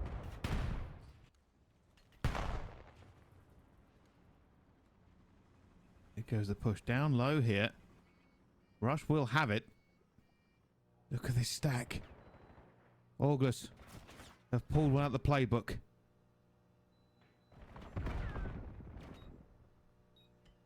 Be careful here, though, because if you're not running in the middle of this map and there's somebody watching over, you'll put yourself in trouble. That smoke is going to cause a lot of anxiety for 21 Gaming, who need to find something. Linz is moving extremely differently. Next kill has to be on for Treaty 1. Rush will find Melko, but the big flank will come through. Brezzy will find 2. Lampy left in 1 versus 2. He's 1-8. He's had a terrible game. He needs to find 2 players here, and he may well have caught them. He's taking his time. He didn't want to place these shots. 15. I didn't see his leg, and Lampy may have won this by not firing a bullet. He goes down. Oh, he had to check bomb, and they caught him as he did so. Lampy had the luck of the gods on his side, but only one time. And Oglis will win this one. And there it goes. There's the end. Linz, the key player for them. 13-4, and magic in the fingertips. Stressful one for the side of Oglis, but they get to go again next week into losers round 2. And thank goodness for that for them, because honestly, if they'd been reverse swept there, I'm talking full team disband job, to be honest with you. I think that's kind of the route we probably would have seen them go down. That would have been a disaster for how well they started the series. Honestly, I just thought, okay, they're coming into this one. Doesn't matter that they lost the first one, they'll make a bit of a run. They started to do that. Eventually will get the job done, but not without controversy, in the sense that you would have expected it to be a lot easier than that. Either way, though, they get the win. They advance on to next week, and they continue to survive, pricing. They do. They survive, but only just realistically. A lot of people would not have expected it to go that far, but a good start. 250 to 112 on Blackheart Hardpoint. Then a 6-3 on Den Search and Destroy. It looked dominant until it didn't. Scar Overload was a bit of a mess there for August, as 21 Gaming managed to grind it out 2-0. And then they got revenge. 250 to 134. 21 Gaming sent us to a map 5. But August proved they had more than enough. And with the ending of that one, we are going over to Bravo. Desiree versus Margin is in its map 4, and it is very close. Margin will be looking to close this one out there. Well, we'll probably be happy to see a Search and Destroy. I think Decimate, we think to themselves, how the hell are we here? Find themselves in the lead, though. 15 seconds or so in the lead. Margin now trying to bring this one back. P2 control for the side of Decimate. Legend, he really has started to step it up, hasn't he? 20 and 13 from him. Whalers putting up some big numbers. That's a nice break from Margin. That's right, do a good corner. Fighting from the bad side here. They won't mind if they can hold this for a little bit longer, but just not going to be able to here, and that will probably just give the time to decimate. I expect Margin will be cutting losses and going here, but they're already there. So fast, so good.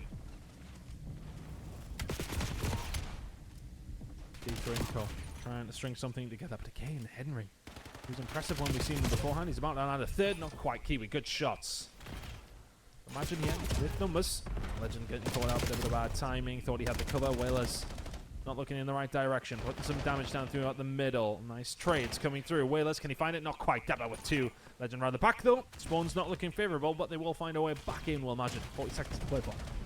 Comes the flank, and they've caught it. They've worked this one out, but unfortunately Kiwi doesn't care. Big kills from Kiwi as well. Pressure coming in towards the mid once again here. Whalers will go on Overwatch. Legend needs to make that gunfight. He's going to be able to here. Whalers trying to do everything he can to soften up the defenses, but does get taken down himself here. Decimate doing a wonderful job at just not allowing them to breathe at all.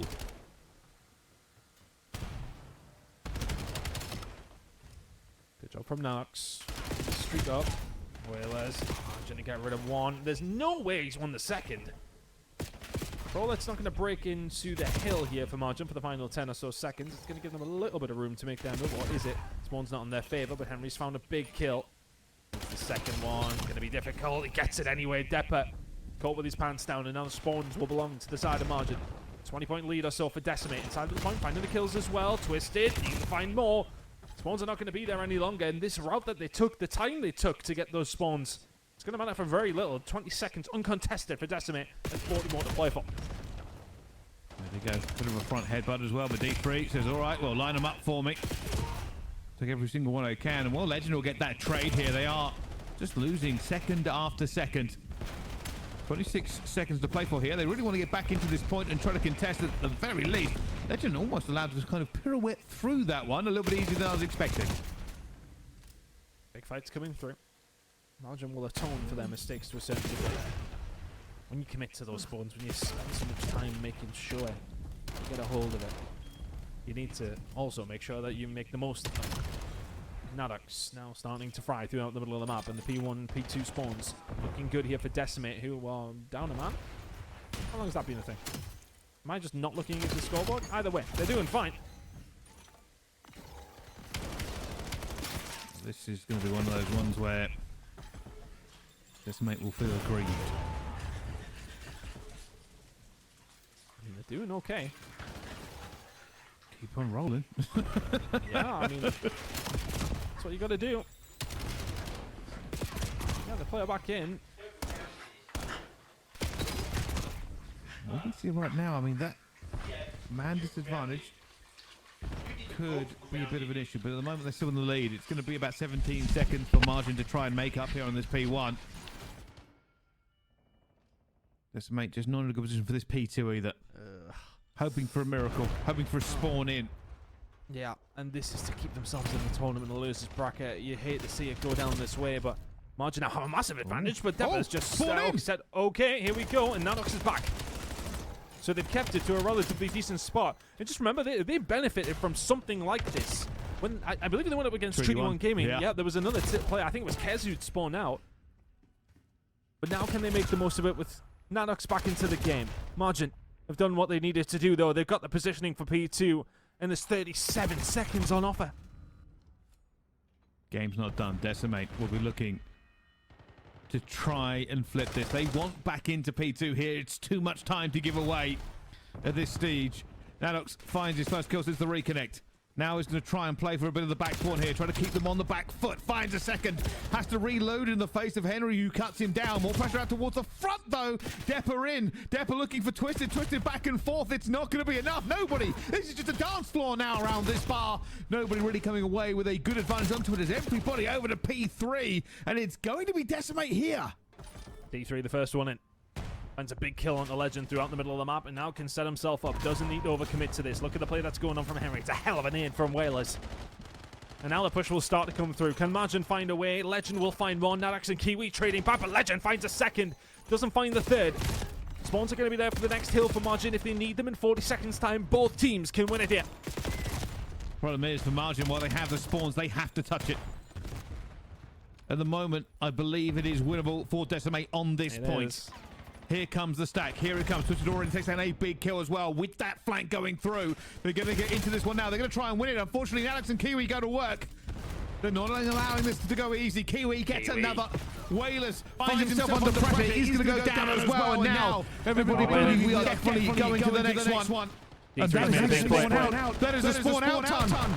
D3's made a massive play. Now all of a sudden, Margin just need to be able to get something on this scrap time. They're not going to get it, but they're going to win the gunfights on the other side of the map. Into P4 we go. Margin need 9. Decimate has to find a break. Wailers is a veteran, and he's going to try and hold this. Bullet straight through the doorway. Teammate trying to help out as well. Wailers is a second more into the point as well. When Margin, they scoop it from the very end there. It could have been a disaster, but victory has been assured. Margin will continue onto this one. And commiserations for Decimate.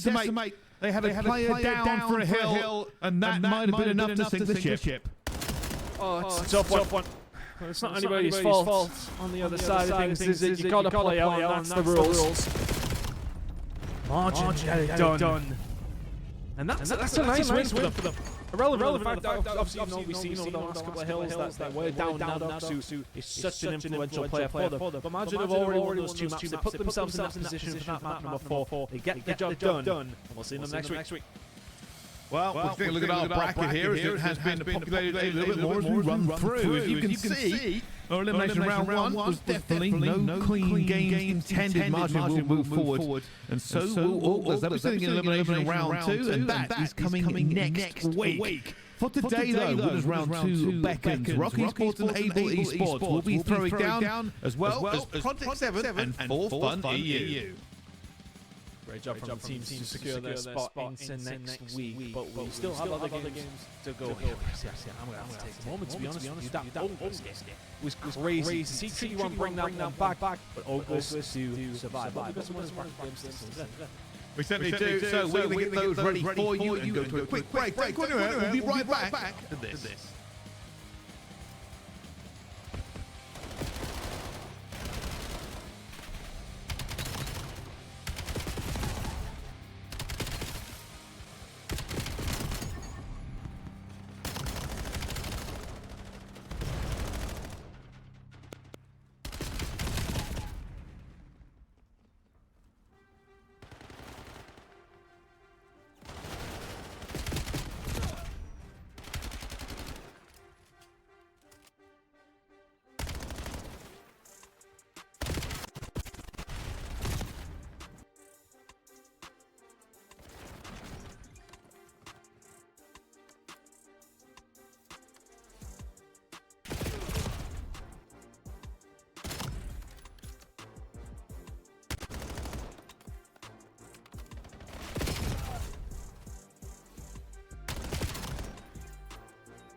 Ladies and gentlemen, hello and welcome back to Challengers Elite. We've been told that our games are basically ready. So into Winners Round 2 we will go.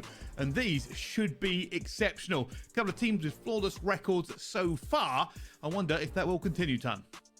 Well, will it? I mean, that's going to be the question, because if we're talking about our alpha game, we're going to be watching Rock taking on Able. But this is how the bracket does line up. Project 7 against For Fun EU. That should be a really interesting game as well. That is going to be over on Bravo. But we have to watch the surprise package. That is Able Esports beating August 3-1.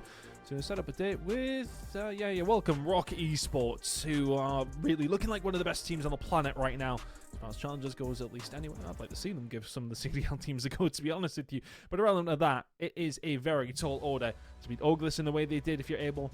A taller one to beat Rock Esports. I think we're going to have a look at the maps very, very quickly, because I think the game is nearly ready to go. We're keeping things nice and rapid. Scar Raid, Den, and Colossus. If we need to see those last two maps, we will. Rock Esports, though, will be feeling confident heading into this one. A very, very solid all-round team. We know that. Able Esports, this would be a humongous upset. Beating August in that kind of form, all right, yeah, fair enough. We would have seen a potential of that. Well, maybe not. We really didn't expect it. But beating Rock, probably a step too far for me, Bryce. Yes, potentially, but it's definitely been one of those ones where we doubt Able and they do even better than we expect. So we will see. I mean, for me, yes, Rock are one of the big teams to beat here, but and this is just me kind of looking back over it, and I'm trying to work out if it's just rose tinted glasses. I think Rock have looked better in this stage than they did the last one. The last one, they won the major after it, so I would agree. It's kind of a weird position for me because I'm just unsure how good Rock are. Well, let me give you a little bit of a lowdown on the last two times that these two did appear up against each other. We load into Rock Esports taking on Able, and winners round 2 here of Challenges Elite. It was a 3-1 line for Rock Esports, but the hard points not necessarily as clean as they would have liked. Able took the first one by 100 points, by the way.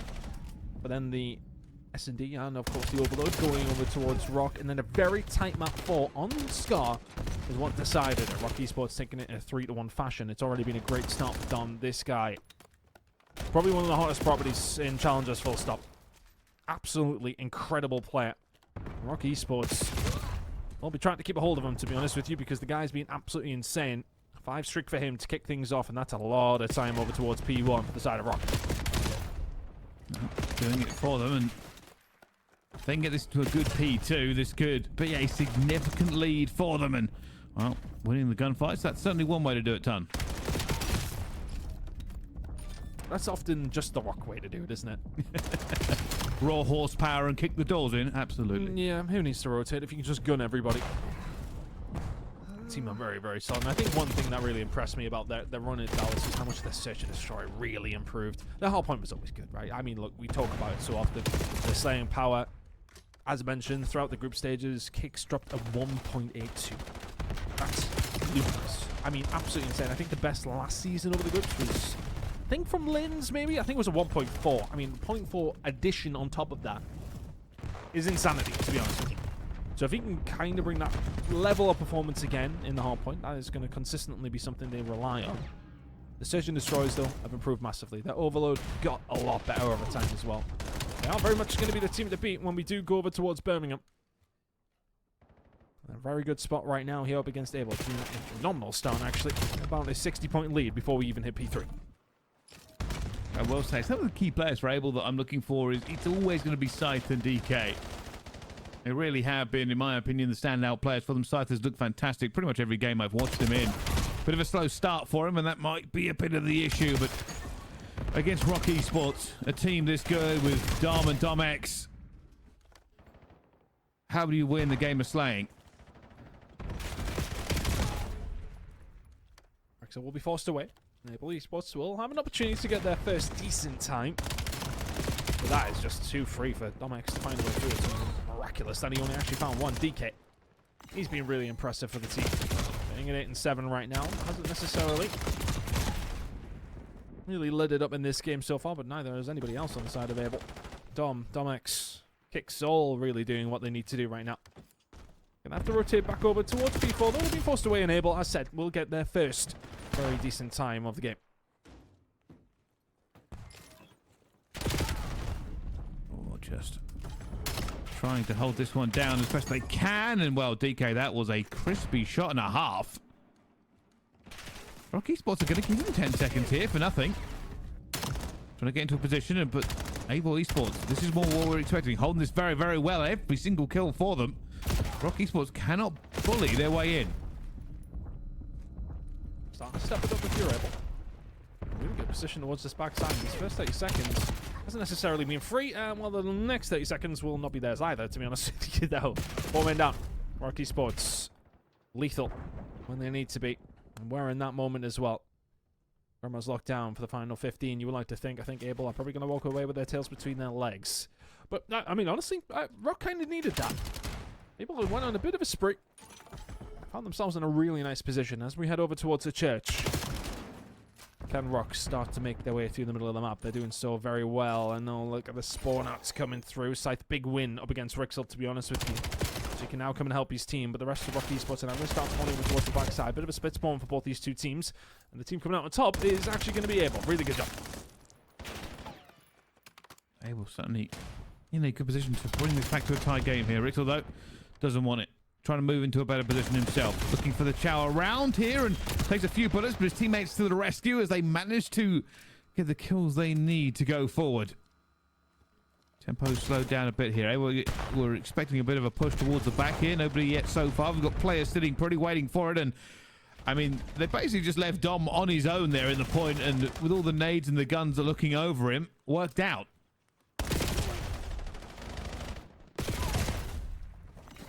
I think Clutch, though, will get through for a paltry 10 seconds, but keeps them somewhat within this game, right? It's not even out of the realms of possibility whatsoever. It's about a 50-point gap, but a gap that Rock Esports do deserve to hold.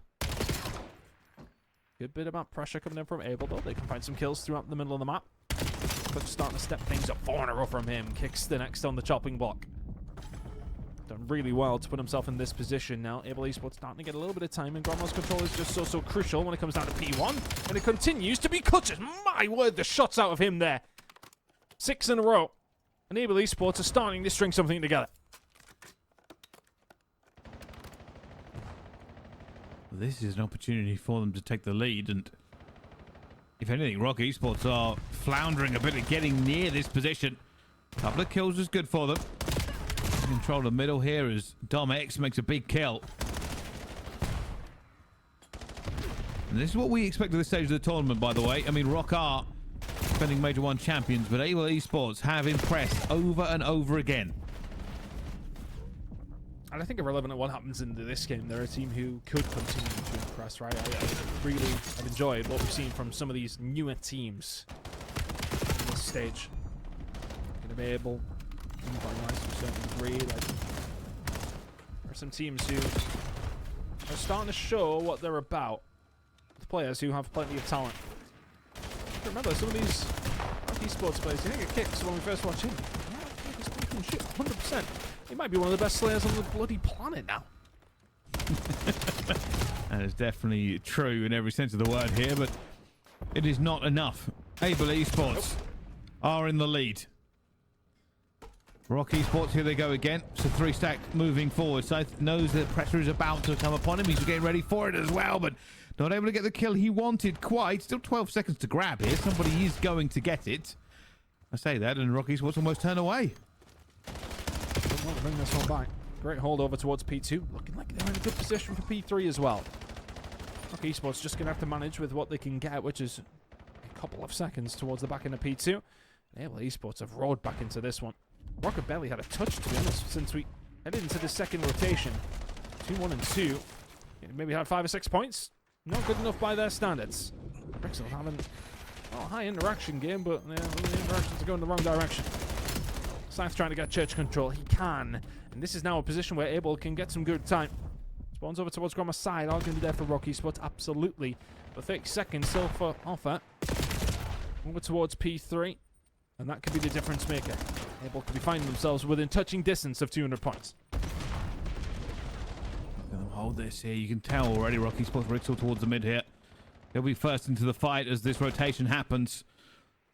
And I think Rock Esports, they know last time around they couldn't even touch this. They've set up early. But some gaps have been left here. Players have kind of run through. Bit of timing for them as well. But fortunately, Rock Esports equal to get the slaying done. But they're probably now more compressed than they would like to be. Scythe is causing them problems out towards the back here. He is going to go down. More fight erupting as Dom X to the rescue. But it's still a tenuous hold. They do not have control of all of the lanes. There's a bit of trouble. Yeah, Blade will find number kicks is there for the trades. Felix will get the players on the cross. Not quite. Scythe will find 2. Kicks is left all on his own. I would say usually that's definitely a death incoming here, but Kicks will definitely take somebody with him. Clutch will fall. Rest of Rock on their way. 25 seconds or so to go. Dom up top. He can find one, and now this becomes a bit of a difficult position for Able to defend. And Rock Esports will close the gap.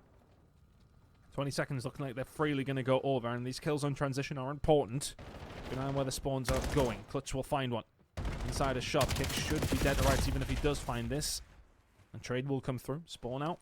Rock Esports. They will be still over towards Bromos side. So will Able. Spawns when it comes down this hill. Questionable to say the least, but here we are. P5. Able Esports first ones through the door. Rexel with a big win over towards the backside though, starting to collapse. This is an opportunity for a break. So far, so good here, but I don't know if they knew about Scythe towards the back. Slow start from Scythe. Way better in the second half. And he's waiting. Perfect time to wait here. Will eventually go down, but it allows the trade to be clean. Now they are fighting both sides here. Clutch just trying to work out where that player had gone. Able Esports carrying the day at the moment, Ton.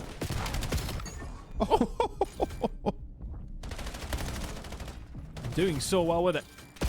I think the opener kind of caught me off guard a little bit because, if I'm honest, if you look at the hard points that they played, as mentioned, Able really did push them close.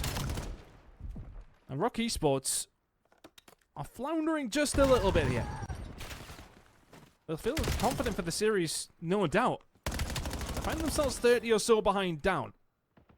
And P1 to P2 was a struggle for them in the last rotation. They need to set up better for it. Dom has found a kill over onto Blade, and it's a little bit of control now. They're on the right side of the map that they want to be on. Can they continue to hold? Rixel just about helped find that first one, but Blade inside combining well. Able are very much still here, but Rock wants to get the time on the board. Kicks and Dom combine, and that's a clean wipe for now. Able Esports will have to find another way through. Game still very much up in the air. Bit more time onto P1 available for both sides. Way more important for Rock Esports, though. They do not want to allow Able that close to the finish line. Rixel's going to go down as well. That's a full wipe at the worst possible time for Rock. Able Esports are going to be on 240 to 202. They are already setting up for P2 as well with 10 seconds to go. Rock Esports have very little opportunity here to turn this game around. There's been a massive flank coming in from Kicks, and the rest of the team have done a really good job. And the setup is going to be there for P2. And of course, Rock can win it here, but it would have to be perfect. Rixel gets taken down almost immediately. Momentarily. It's going to be 3 versus 4 on the site. Dom can't find the first blood. Clutch, DK combine well. Kicks can find something, but he's the only one who can. And all of a sudden, Able could very much close it out here over towards P2. So that has to be magic. He does find one. It gives an opportunity to get back into this point here. Rixel looking for something. Not going to be able to get around the corner. Scythe again. Kicks though up top. Their big gun swinging into this fight. Finds another. Looks for one more. Kicks. Really cutting them down. Kill after kill. But it is not enough. They keep coming. Like an irrexible horde. Just non-stop putting the pressure onto them here, and any slip from Rock Esports will fall, and DK will sink in the dagger with 4 himself, and this might be game. It may well be. Rock Esports need to have a swing in it, and even if they can't get there, they're not at P3. Able Esports take map number 1. 250 to 218. And honestly, outside of the first rotation, they're a much better team. Just kind of fighting fire with fire. It's a similar style to how Rock play. And it's DK with the best player, the final player. That really did matter. Found 4 and secured the game. Map number 1 goes Able's way. Wow, that was almost a photo finish. Honestly, I thought Rock had it after Kicks got 3, but close spawns. And I'll be honest with you, able to keep up that tempo in trades while under that amount of pressure was superb. DK with 4 right at the end. A little bit quiet for him most of the way through this, but does end 35 and 33. Kicks gets his 35 and 28, but not quite enough. And DK with his 5,246 damage ton. Big old game that, you know. Went quite some time, but 5,200. DK has been extremely impressive. I had a bit of a chat with Vortex about this squad. And he was telling me that DK worked them on a couple of occasions. Good player. And plying his trade, still very, very young. getting himself into the elite and doing the business. Sable Esports 1-0 up against ROG. What a turn for the Bucks that one would be. Raid Search and Destroy is going to be coming next. But before we do go there, we've got another game going over on Bravo. Winners Round 2 continues. This one, Project 7 up against For Fun. The Denzer Derby, I'm naming it. I just came up with that now, so... Well, we'll see how this one shakes out here because, well, For Fun EU, even being in a better position here, will we see another upset on the day?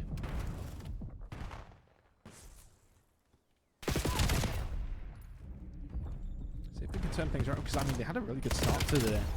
Albeit Decimate have just been knocked out by Nausea, but in my book, Decimate a very, very solid team, and For Fun 3-0'd them. So Project 7 coming in this one maybe a little bit cold. Find themselves 40 seconds down. Play from For Fun. Continue to hold, and we head over towards P1. P2 rotation is there For Fun. And the point, Project 7 are going to have to find a way through this. For Fun just continuing to push the tempo in terms of these points, and when you are at this situation, you just have such an advantage. You kind of almost dictate the pace of the game here, but at the moment Project 7 just trying to bleed as many points from P1 as possible. They start looking for the spawn, not going to be able to get it. Mighty takes him down, and now that player there, Aspect, is pretty much left alone, but wins a very important gunfight to keep it alive for a few seconds. For Fun still, though, in a great position. 200 points have been broke. Oh, that's a bad time to lose those couple of gunfights. Those, that pressure going to be enough to spawn them out? Yep, is the answer to the question. It spawns you in, and Detain is gunned. And that is a really good time to find the break, and then the rotation on top of it. Another kill in the middle map if you're Aspect. And now it's a rooftops push. Going to have to come in for Fun. Can they manage to find a way through? It's about the flank. Can you get something orchestrated here? Detain is on his way around, but the rest of the team might be dead before he gets there. That was able to combine. Mythix is here, picks up the pieces, and holds it down. Good hold from Project 7 so far. They are less than 10 away. I've not managed to get one back here, but this will be a big push to the front. They don't really have the bodies into the point quite yet. And, well, Mythic's more than equal to it on his 4. Only got 11 health. Still staying alive. His health will come back, and it allows him to get one more. Now on a 5 streak. This game really going to go down to the wire. If you want to keep watching here, he is on Bravo, but our alpha game is under the way, so we jump straight into it, and, well, Blade catches 2. Rock now in a really dangerous position. Scythe will find another under Rexhill and Dom. Left in a 1 versus 4. Stop Blade, it was on 2. You read it correctly, and somehow find it. So 1 versus 4, in the blink of an eye, becomes a 1 versus 2, and very doable. 30 seconds.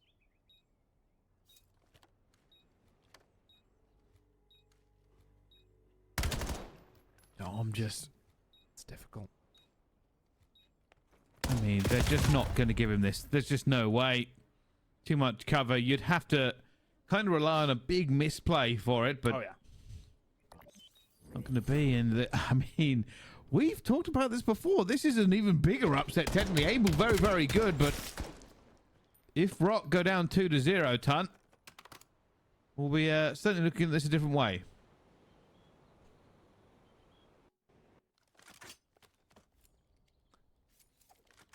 And round 2 we go. Won't make that possible, but realistically, a very, very comfortable round for Abel.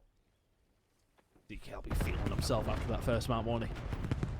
4 in a row to finish off the hard point. Domix, you need to be hitting those. He's had maybe 3 opportunities, but definitely 2 to land a shot. He doesn't, kicks his dead. Able Esports have another first blood and another round potentially on the cards. Blade whittles him down to 4 HP. And Dom's going to be dealt with as well. It's another round that's looking like it's going to go Abel's way. Oh my word. Well, Domix now stuck in a little bit of a bad situation, and they do go down 2-0. Time. This is looking like Abel's S&D as well. Well, well, well. We've got some games in our hand. We knew this would be competitive at this point of the bracket.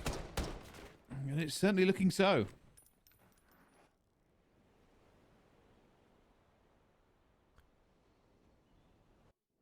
Scary, scary time.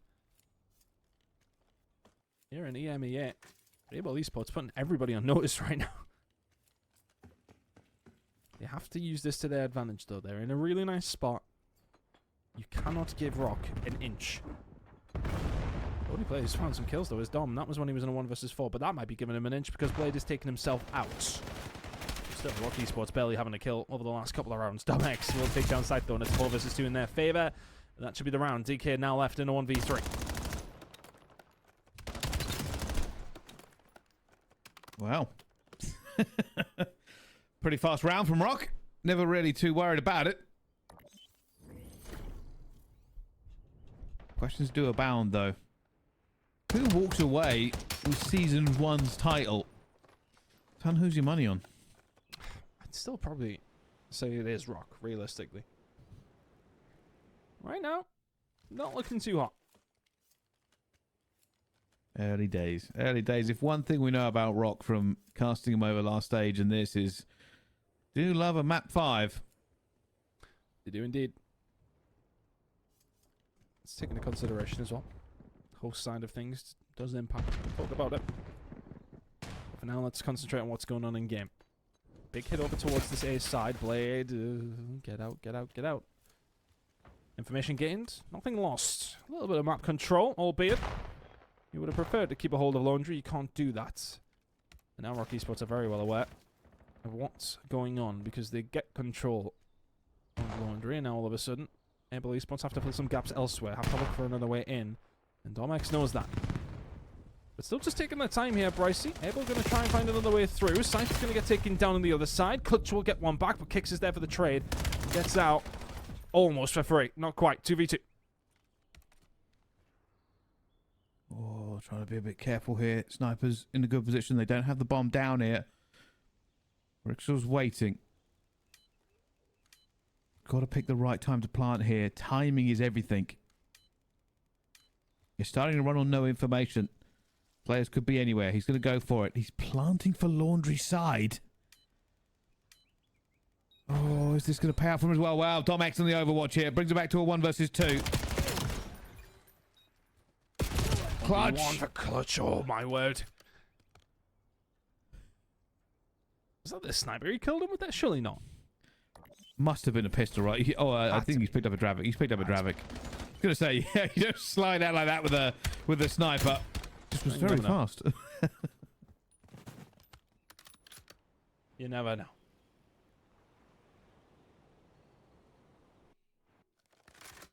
We continue. Rock Esports were able to bring this one back. Back-to-back rounds and just steadies the ship. Max doing well with this sniper. We have seen him on plenty of occasions perform with it. Seems to be the auto aim is not affecting him either. More spree for him.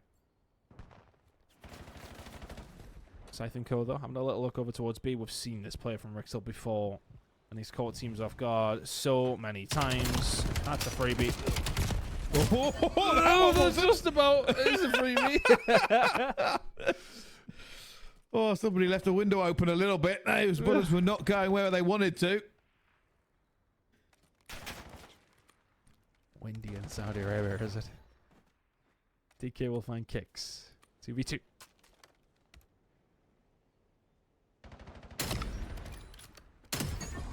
Oh my god. Barely got even a chance to say a good shot on the first one. The second one's dead. Rixel with a play. And that's one of those, yeah. Okay, you line it up. Okay, it is a drawback. Scary, scary, but damage done. In the end, it's a good play.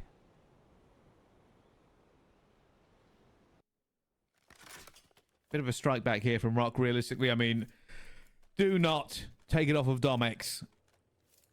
6 streak here, has been running the sniper. It's their key into this one. Oh, Soon's one player. He's a second player. That's called out as well. Do they know about the player statue? They will now as Dom will take him down. Still an overwatch here from Domex. And they're going to know this as well. Abel will not really want to push that.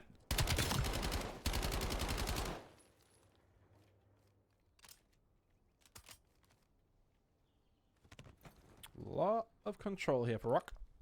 on the back of that, Domek's on a 6 spree.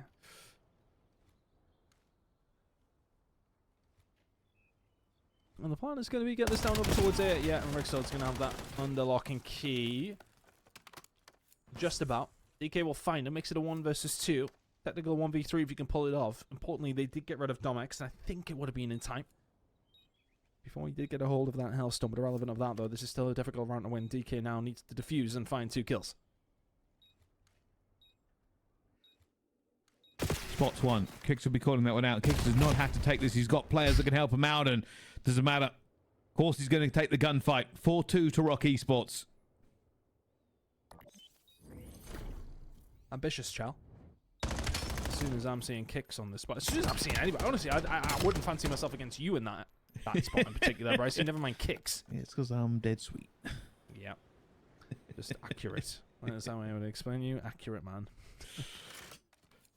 Well, see how accurate you are when you're flying helicopters and blackout tomorrow. I'd imagine not that accurate. Perfect, in fact. They've actually named me the greatest helicopter pilot to ever exist. But we'll get away from my accolades for now and go back into this game because Rock Esports have really turned this S&D around. Bit of pressure out towards the middle here, and they have stepped the player through. Blade has got into pillars, and Rock Esports have given this side up ton.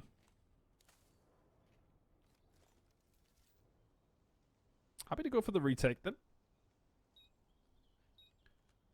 The thing is as well though, Abel haven't taken up any real estate over towards Laundry, and Rock Esports will just presume they're there. Eventually Clutch will fill that gap. Oh my word, the time he was about to have. He didn't get it, but Blade will find one. And now Clutch just needs to stay alive here. It can be a distraction. Storm will find Blade. 3v3. Through the middle here will be crucial. Is the timing right here for Rixel? Dom's already found one. Rixel will find Clutch as well. Now they're trying to take him down, and DK will fall. A retake with patience in spades. Rock Esports. It could be 1 point away now. Great job from Rock. Chose to commit to going for a retake. Didn't really position themselves around it. Anticipated something over towards B, and the retake is clean. Rixel does a really good job. Had a bit of a shaky map number 1, but this was far from it. Finds the pick over towards Laundry from mid-map. After breaking it wide open himself. I think that was 3 kills in the round for him. And the final, the cherry on top. Nicely done. 5-2 lead now for Rock Esports. Trying to level this playing field that, well, we didn't expect to really not be in their favour. But a great performance from Able Esports in map number 1 has sent us here. Rock now trying to bring this one back. They are 1 round away from tying this series up. Domex again, and just a reflex shot, that one. You have to be really dialed in to hit it.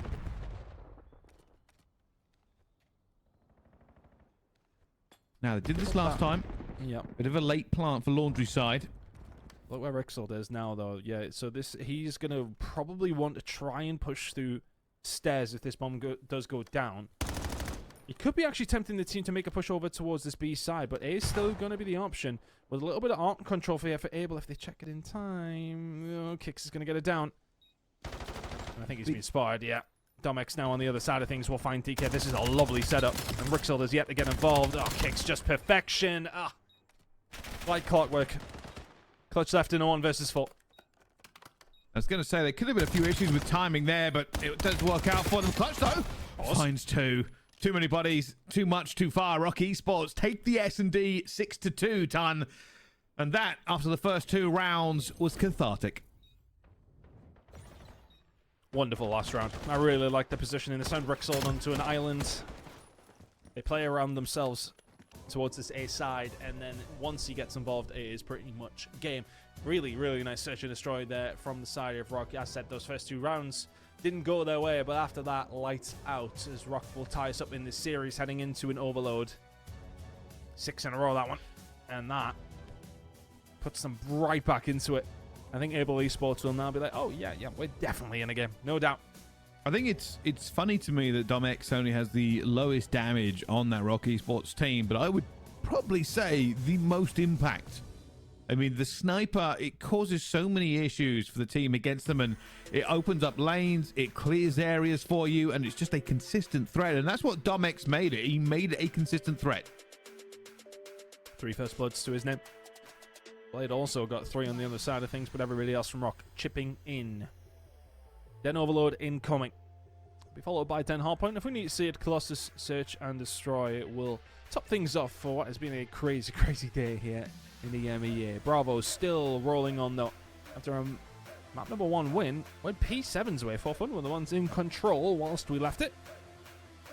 Well, apparently we can jump over to the S&D ton, and I think it's 2-2 between them. So Project 7 and 4 Fun looking to try to take a bit of a lead here, but who will come out on top?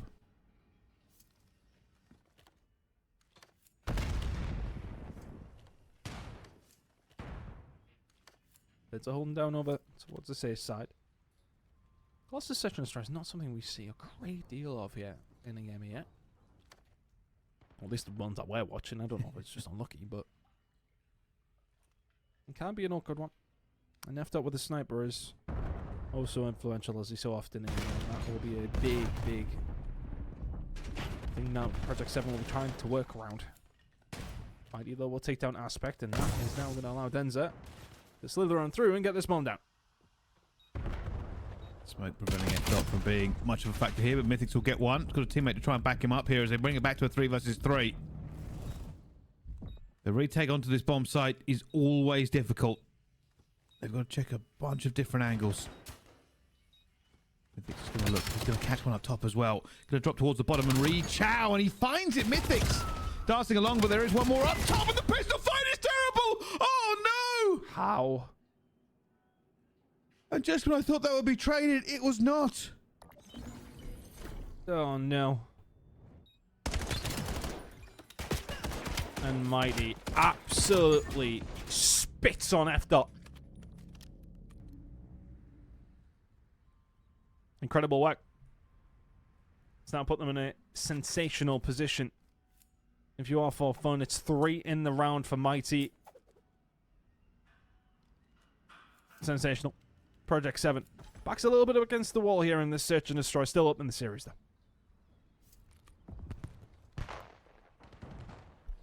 Here goes. F-Dot just holding the outside lane, hoping that For Fun EU will give him time of day. Currently not really the case.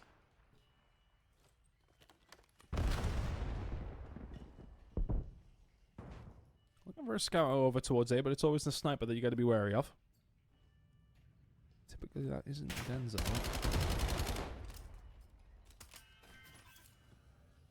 Let's see if he's going to be able to find anything. Just dipping and diving, finding info. Not offering up his life for anything silly. He does have a little bit of backup now, but look at this. Look at who's reading it. Oh, Mythics was reading it, but it's 4 in a row from Mighty. 9 and 3. And they pinch wonderfully over towards that side. That bomb will have to go down over towards here because of the threat. So we're going to have to back on down. Detain will find them. This is another round for fun. Should be able to take away Aspect in such a dangerous spot. Wonderful, wonderful retake. 5 in a row from Mighty. Just poetry in motion for them. And that's what you kind of hope to happen in S&D, right? When you talk about retaking a post-plant. Exactly the positioning you want, and to get the kills, it really disrupts the defending team's position. But Project 7, certainly, while they are one of the teams that came out flawless from the groups here, not having their own way on this S&D.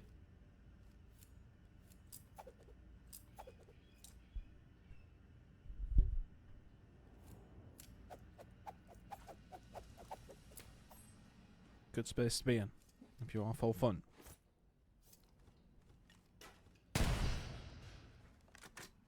Let's see how it's going to go down. This Mighty wants to try and continue this streak. Hellstone would go a long way.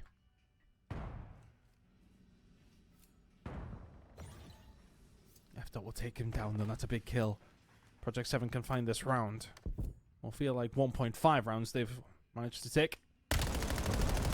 Taking Mighty down was important.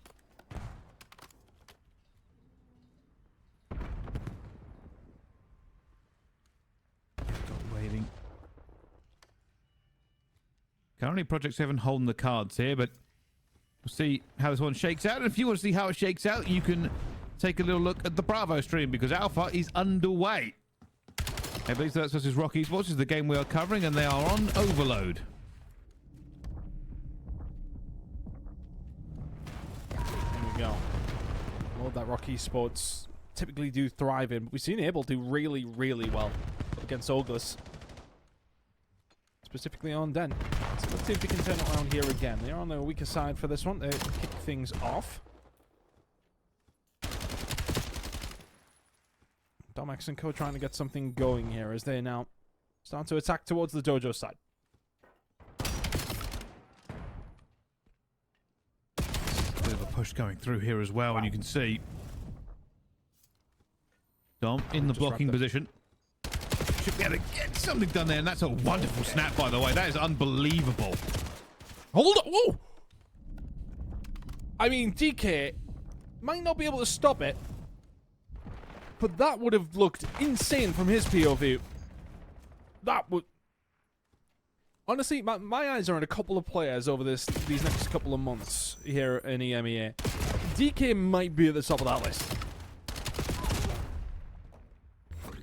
Now, the problem is that while they are very, very good, that Yeah. so is their opposition. Like I said, I'm not disagreeing with you at all. Like they have certainly more than impressed. The whole Able Esports team really has, but it is very, very good from them. Unfortunately, Rock Esports are running wild. Kind of looking a little bit different here, aren't they? Able's struggling to deal with them, and to be honest, it hasn't even been on the kills front. Rock have just pulled them across the map. Dom is absolutely fine. He's got a dog if he wants to bring it in. That's 9. Okay. Scary. Oh, scary, scary, scary, man. That is ridiculous. Rock Esports have got 2.5 minutes to send us to, well, a second round a little earlier.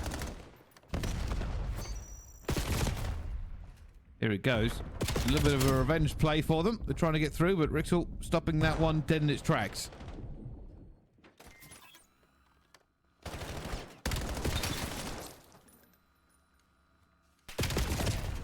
Finally looking a bit more even on the slaying front from these two teams, and that EMP will be reset here. You can see Able Esports are trying to set up for a push themselves, but at the moment, they aren't really able to get that string of kills you need.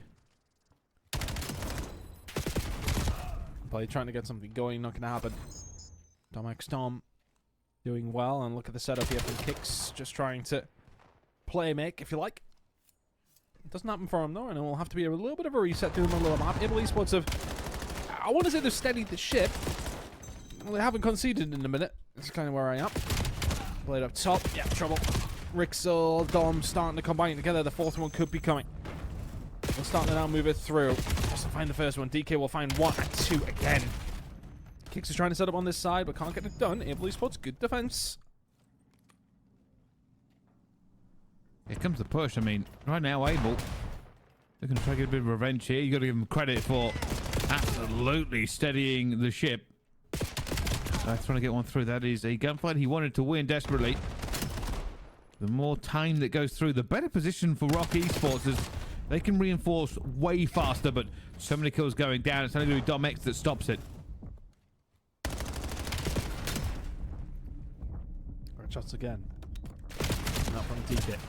Trying to get something over the line. Make this attainable.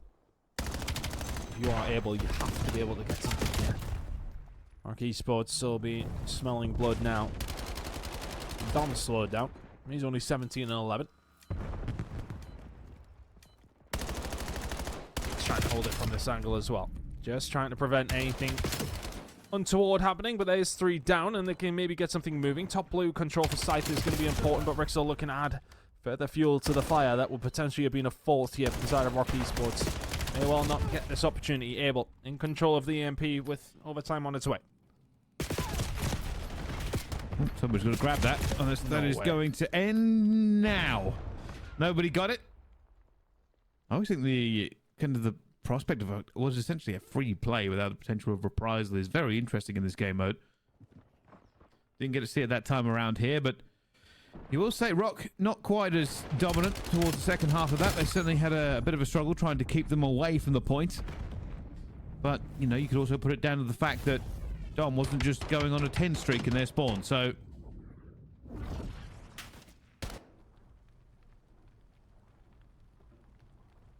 and it was just, it kind of compounded itself, didn't it?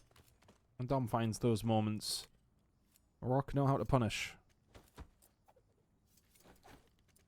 Able now in a really dangerous spot. But, as we've seen from Rock, I suppose, you have one player start to pop off, put you in that position. A relay can happen in the blink of an eye. Those 3 points went in with, what, around 3 minutes still left on the clock. Dom's shooting bodies. Dom is quite literally shooting bodies. I don't know why. The Juju Man will be out to get you, but irrelevant of that. Good start there for Rock Esports. Just trying to set up a halfway point. Scythe just trying to play a make here in the back spawn. going for a bit of a stall here. Domex managing to get one up top, and now going for one towards the middle. Not going to happen. Big kill for Blade. They might start trying to move this here, but I'm already into a position, and it doesn't move that far either. This is feeling like a lot more of the able goes we are seeing nowadays. Nobody able to get that EMP moving that fluidly. I think Rock have, well, not just being able to have their wicked way in a certain sense, have they? Like that from Dom. He's just trying to push it on his own. No lead blocking or anyone here with him. Yeah, kicks out the players pass. Yeah, that. It's just so smart. Maybe you have to hit the bullets though. There you go. Well played from Kicks. Letting them think they've got a route. And if you're able, Esports here, stand there scratching your heads. 4 down. An opportunity now to add the 4th Rocker Esports, which you would imagine will pretty much kill this game. That's a big kill. Reinforcement streaming in very, very fast. There are some flanks going on here. Rocker trying to get bodies in towards the back, but if you don't make a kill, all the best tactics in the world aren't going to matter. Scythe now moving forward. Didn't see anybody straight away. Kicks here again. Sneaky. Finds one. Finds the second. So good at centering on that second snap over and over again. Rock Esports now haven't been able to score in 5 minutes, but they already have 3 to the good, so this is looking worse and worse for Able. Rock don't really need to do a great deal with this, but they might. Oh, now you do have a lead blocker. That's an awkward good fight to have on the stairs with Rixel. They'll find one. Oh, Kicks doesn't find it. DK with the shutdown. Oh, it might matter now, though, because he can't get through the door. Oh. Not adept at jumping through windows is Dom. Very good at this game. But a minor discrepancy. I'll tell you something, though. That window is throwing players off time and time again. Because it's ever so slightly off the center line where you chow normally, that stairs, people will expect to be able to jump straight through, but it's not quite in that position. So you'll see players do that more often than not, to be honest with you. But at the moment, Dom is calling in the Hellstorm. This is mostly going to be for information. He does catch Blade. It's a torture potentially on the cards here for Able. Takes one big moment though, doesn't it? Can get a relay going, and all of a sudden, you can maybe flirt with the idea of coming back. You need to find something rather quickly. Time is very much ticking. It's been 3-0 for around 5 minutes. Rocket being limited to not a great deal, but the damage was done really early. Dom now trying to set themselves up. He's going to take his teammate down, but Dom, just everybody else dying as well. Absolutely ridiculous. 31 and 20 out of him. And that should be that if it wasn't before. See, we actually said this in stage 1. What does the future hold for Dom? He was our highlight player of the first stage. What about the second stage? Because this keeps happening, and when something is consistent as this, it's not a peak, it's your base level.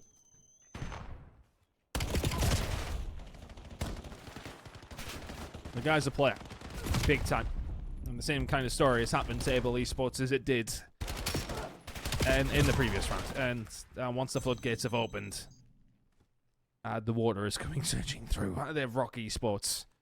6-0 up, about to take a lead in this series for the first time, which is surprising to say the least, but deserve it for it. Look at the difference in the scoreboards. And right now, we're looking at a A ridiculous scoreline. It's positive 20 along those lines. Rock Esports have really, and well and truly, put Able Esports to the sword. We're shooting bodies. We're back into it. Rock Esports are going to lead. Brilliant, brilliant performance. Certainly showed how good they are in this respawn mode, and scary prospect for Able with another hard point coming up next.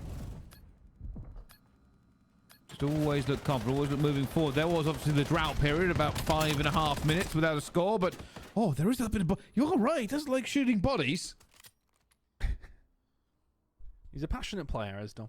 Very passionate. He was the one that was talking a lot of smack at LAN teams. Mostly ones that had been playing over in the EMEA. Hey, and in fairness, backed it up. Yeah, I mean, yeah. They did win the event, so that's fair. Yeah, that one was done for quite some time, to be honest. As soon as Rock kind of went 3 up there. I mean, you kind of call in game. Really, really good performance once again, though, from Rock to bring themselves back. The S&D was important. That one was probably expected.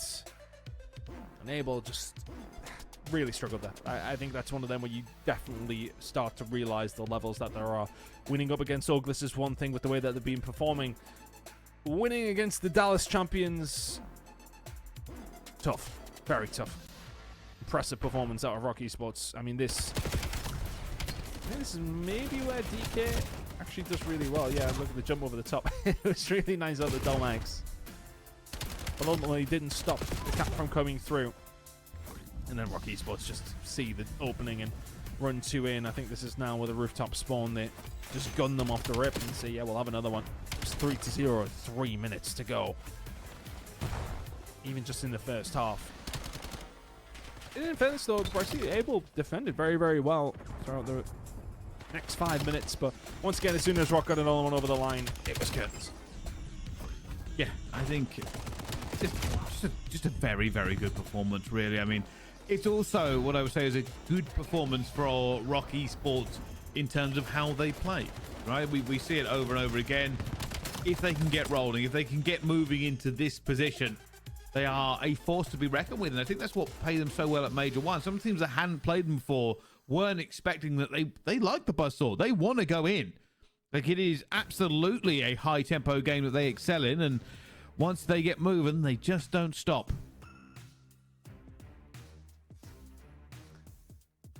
2-1 up now. Oh, Rock Esports in a little bit more of an expected fashion. 6-2, 6-0. And we head over towards the Den hard point. Yeah, we feeling confident here as well, Bryce. 2-1 up in the series. Over on Bravo, that one is continuing. Whilst we wait, I'm going to start dropping a follow to some of these Able Esports players. I'm impressed. Impressed. Well worth, in my opinion. Actually looking to see how the other game was going, and it looks like it was 6-4 to For Fun EU over Project 7.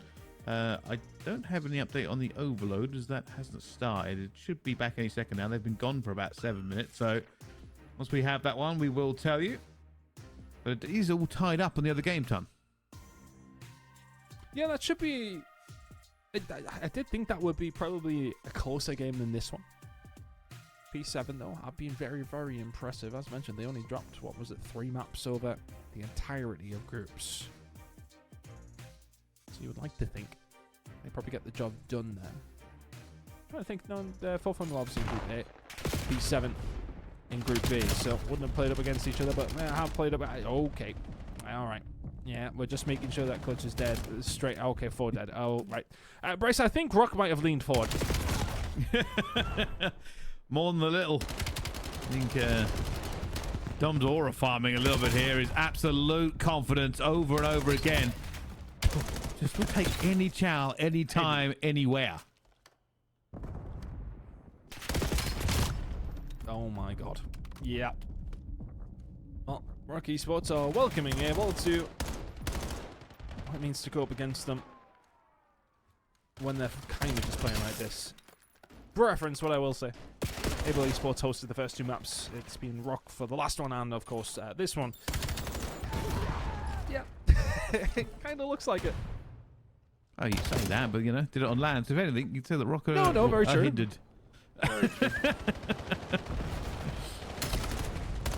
But this is certainly a statement. I mean, when you come into a map shooting bodies, you know the team is feeling it in every step.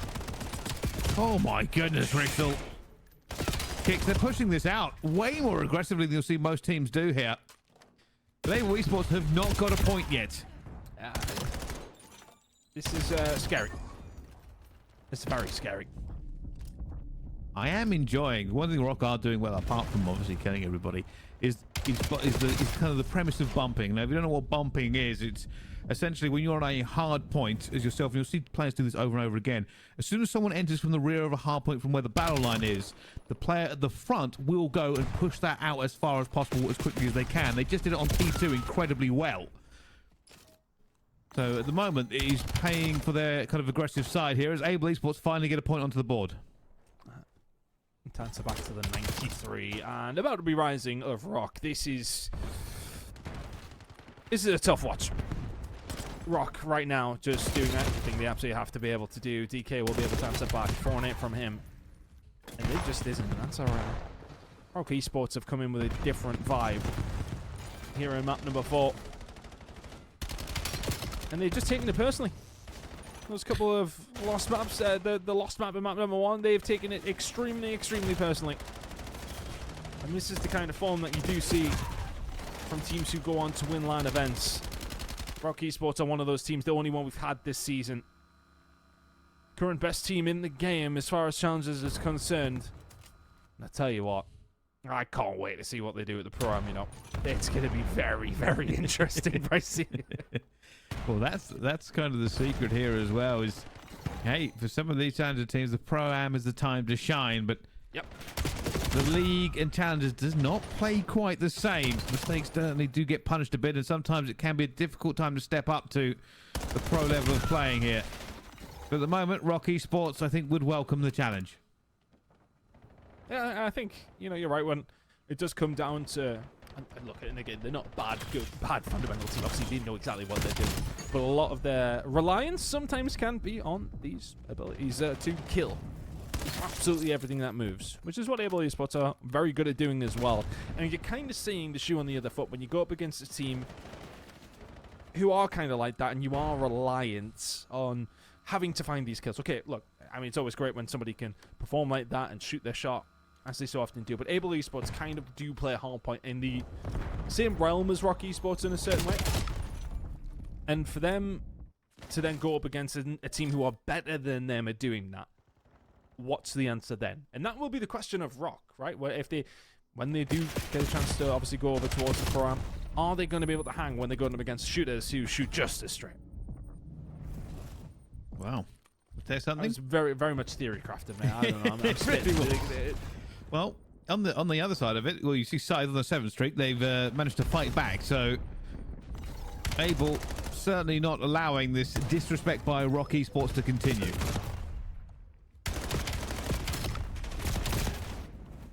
DK trying to find a way through. B1 has been underway for quite some time, and Rock Esports back to doing what they were doing. Blade, though. Fantastic work from him. Side's going to find something over towards the side. Side actually does have the Hellstorm in his back pocket. He has got some history on 10 hardpoint. You've seen him up against some other teams have a really good start. Wasn't the best of starts, but he has started to heat up. As we now head back over towards P2, and this is where Rock Esports really broke things open, and they may well do the same again. Clutch on 5 HP, the rest of his team dead to rights. Well, Spawn is very far away because of the push out there. You see it on the move there. Kicks is pushed all the way out here, but he should respawn good in time. That block should be okay, and it is. So he gets back towards the back spawn, but they've cleaned house again here. 5 streak already. And you can see that, if anything, Rock Esports just feel very, very confident. 175 to 60. Well, I guess they're looking to extend this even further. Rising. In absolute fairness to Able Esports, I'll absolutely give them their props here. When the scoreline is that bad, it could have been quite easy to just let this one peter out, and they absolutely have not. Rixel now on his way over towards P3. He will eventually be shut down, but a Hellstorm to his name, and I imagine that might get called in for this hill. Blade looking for the child, but Dom just too wise to it. It's funny though, because the slaying is definitely slowed down. Scythe now going to call in his Hellstorm, and I imagine it probably is going to get countered by Rixel. Blade will find 2. And this is potential for a hold now for Able Esports. This will be some comeback if they manage it. Sow the seed, Brycey, but I'm not sure how confident I am it's going to do. At the moment, they are punching straight back into this one here, and the question for me is Able Esports going to get out of that 100-point club? Because Rock Esports are not looking in danger of losing this map, to be honest with you. It is quite a significant distance here. As they go for the big 4 stack, trying to get through. Rixel still finds 1. If he found a second, that would have been ridiculous with that many players stacking against him. But Clutch will find 2 of his own. Bit of scrap time here for Able, but they don't have the rotation either. Rocker on their way. Kicks will not find a great deal. They definitely slowed down Rock 100%. But I think that's a testament to how quick they came out the gates, considering they've slowed down and it is still a 140-point lead. But that's going to start getting closed up as Able. Finding a little bit more. Dom will find one at the Scythe, though. That's going to have to try and slow them down through window. It's going to be tough. Blade will find one at the Dom, though. Trade's coming across the board, though. Rock just brute forcing their way through eventually. Clutch will fall. Scythe is there to find a trade, but there's going to be 3 members of Rock left, and they can just about win it here. Kicks. Managing to push forward there and stay alive. It's still a good fight back from Able, considering how far down they were. I actually saw a screenshot. It was 128 to 1 done. So, technically, they've managed to make it a little bit less of a gap. Well, as I say, at least it won't be a 100-point club. But Rock Esports, these last couple of maps, well, even these last 3, have accelerated at warp speed and not really looked back. The S&D, okay, 2-0 down, then you win 6 rounds in a row. The Overload, just very, very convincing. Oh, and then this kind of thing starts to happen. That should be game. Rock Esports, we'll see you next week. Yeah. And that will be the end in what was just a stretching for Rock Esports. They shot bodies from the very first game. I think Dom was saying congratulations. You know, I didn't mean to shoot your bodies. I just had a wonderful time playing Call of Duty, and I accidentally shot a few more extra times, but truthfully, it's all hugs and good times for us here. They're still yapping. They are still talking.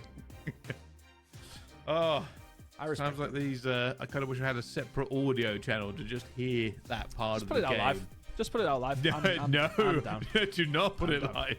Production, if you want to put it out live, I'm down. Just blame me. Go on. Yeah, okay, no, that's fair. Ton takes full responsibility. Absolutely okay with that one. But yeah, what a dominant performance from Rock Esports. Really just showing why they are the favourites into this stage. And we will find out if anybody can stop them rolling like they are. Yeah, really impressive performance once again. Just did everything they needed to do. Are they still talking? Or is this a screenshot? It's just a screenshot. It's a screenshot. They're sitting there this long after the game that it would be insane. But no, this is a screenshot of the scores as they go through. Well, that would have been funny either way. Rexel with a really big game. 15 objective kills, 2 minutes and 14 seconds inside the hill, and 24 kills to his name. Is quite the stat line. Incredible, though, from Dom and Dom X, the way that they started things. Kicks, I probably had his feet up, to be honest with you. From Rixel, everything just looked crispy and very, very clean. Inside of Rock Esports, who were leading 93-0 at one stage. And that 100% deficit never really disappeared.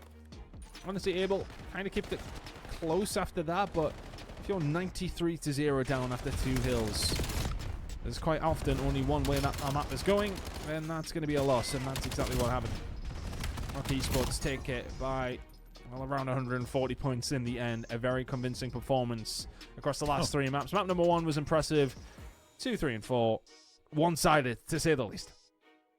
Yeah, 100%. I mean, Able Esports just able to do wondrous work on that Scar hardpoint, but Raid Search and Destroy was all about rock. Then Overload was a show. And then Hardpoint, well, that was the final nail.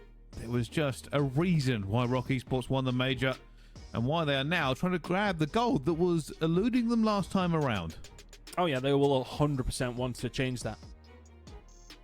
That position in the previous tournament, of course, in stage 1, wasn't obviously fantastic. They would have expected to do a little bit better than that based on how they did perform across the entire season. But I think, you know, we both said after their first stage, it wasn't a bad performance whatsoever, and third was a relatively decent result. But now for a team that went over to Dallas and won, they'll be wanting to answer back and get this title themselves.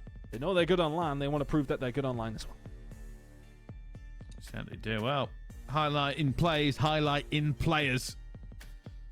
And I am looking to find out just how much further these players will go. I mean, if you keep winning everything, then there is a calling to the league for you at some point. But we'll take a look at the bracket to remind everybody of where we have got to so far. Winners final. Rock Esports already stamped their way into a top 3 position in the elite. It has been, I mean, they keep dropping a map, but it is still a very dominant run for them. Who joins them though? Project 7 or For Fun EU. Last time I checked, that was all tied up, but how is it now?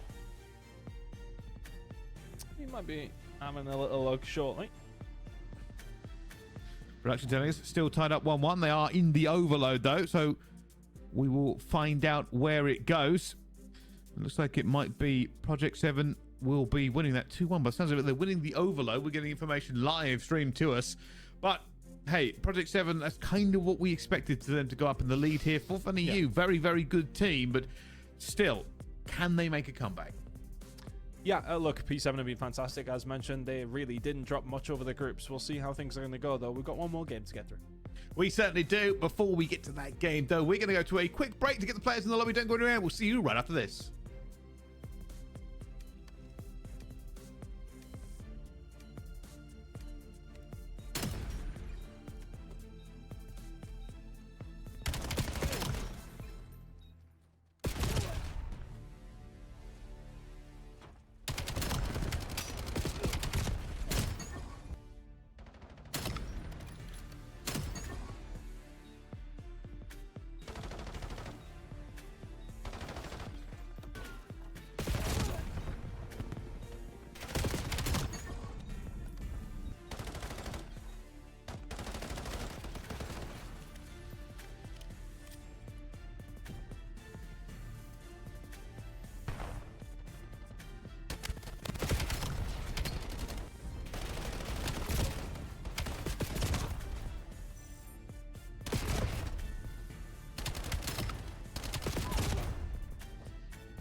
Ladies and gentlemen, welcome back. We are jumping straight into this game here. Project 7 versus 4Fun EU. We'll throw down on the hard point. It's currently 2-1 to Project 7. Yep, finding themselves the victory in map number 1 and 3. The S&D, I believe, went one's way. But we're into this one after what was, well, very one-sided towards the latter stages of things, of course. At the Rock and Naval game. And Project 7 looking to close this one out. I would expect the hard points to kind of go their way. I think they just have a little bit more firepower. But when it comes down to Scar, these rotations are incredibly important. And over towards P2 in just a second is going to be 4Fun. Look at the first ones there with 10 seconds to go over towards P1. One of the things I've really been noticing about this map as well is that P1 almost feels like more of a money hill than P2 does ton. Like, every time I watch it now, teams are getting like a good amount of time on P1, and then when it comes to P2, it's just chaos continuously. It can be, can't it? Let's see how things continue. So far now, potentially going to get some time on the board. I say that's a big wipe. This is about Aspect Mythics all combining well, and yeah, Sykes is the only one who can answer. It should be dead to rights and is. 4-man wipe. And this can be dangerous if Aspect can find this time. Needs to dip and dive and just try to survive. Can't for very much longer. Mighty will take down Aspect. And all of a sudden, is there potentially something on the cards? It is. Mighty shooting extremely straight, and they'll find a break back. Nicely done there from 4Fun. It was looking scary for a second. So far, so good. You can see the team's looking for it as well here. I mean, Aspect is a way out onto this fight. We run out. 4Fun EU looking a bit better on these rotations, and fundamentals does win games. Big gunfights erupting both sides of this next hill, though. 4Fun EU still going to be in the lead here, and you can see they have the bodies now in position. They will split this map horizontally and try to keep Project 7 away. The 10 will be back down. On a nice spot to do something, and then they just get gunned from positions you wouldn't expect. Aspect of Mythics. Mythics just does so well from the middle of that. Puts the pressure on, and yet all of a sudden, Psychical going to be back down. Oh my! I'm questioning so many things if that happens to me. I'm questioning so much. Incredible from Mythics. Batters 4Fun away, all on his own. Big push there, managing to get this one down to Taint. Will save the scrap time for themselves here. Project 7, though, will back off and try to get the spawns to the next, but they haven't actually got it here. You can see on the minimap, Project 7 has spawned out. Bit of a parallel spawns going on as chaos erupts around the map here. It should be better now for Project 7. They managed to realize that they can just hold this down, but should be a lead change for them, and 4Fun EU will have to break back in. Feels like Project 7 are the ones leading the dance at this moment in time.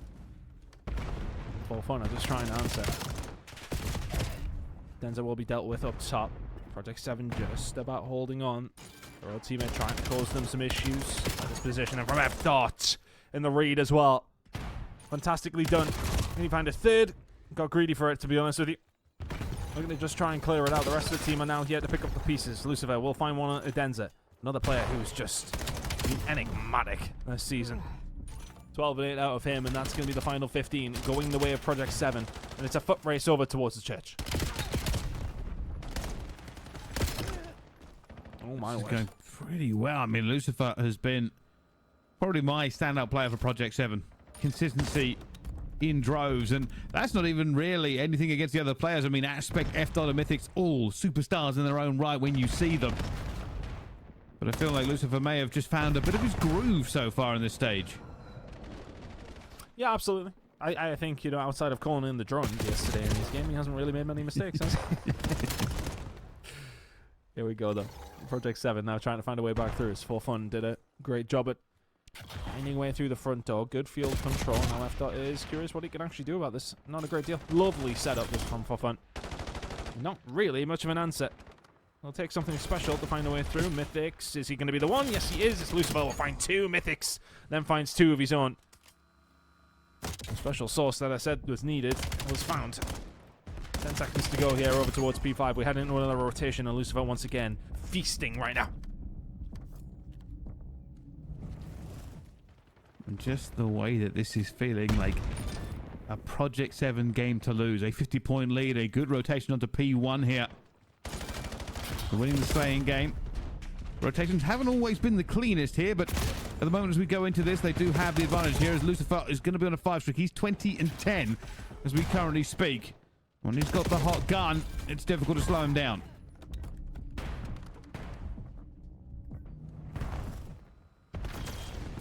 After just soaking up this time. Feels like 4Fun haven't really had too much of an answer over the last few hills. Lucifer is the one who's been asking the questions. One more player on the flank. The 10's actually going to cause a lot of problems here, but he will get picked up. But there's going to be some time, or was potentially... Oh, that is an egregious retail from Aspect. Especially with the drawback. F-Dot shooting extremely straight as well. P2's under lock and key right now for Project 7. We're heading there into. It's getting further and further away.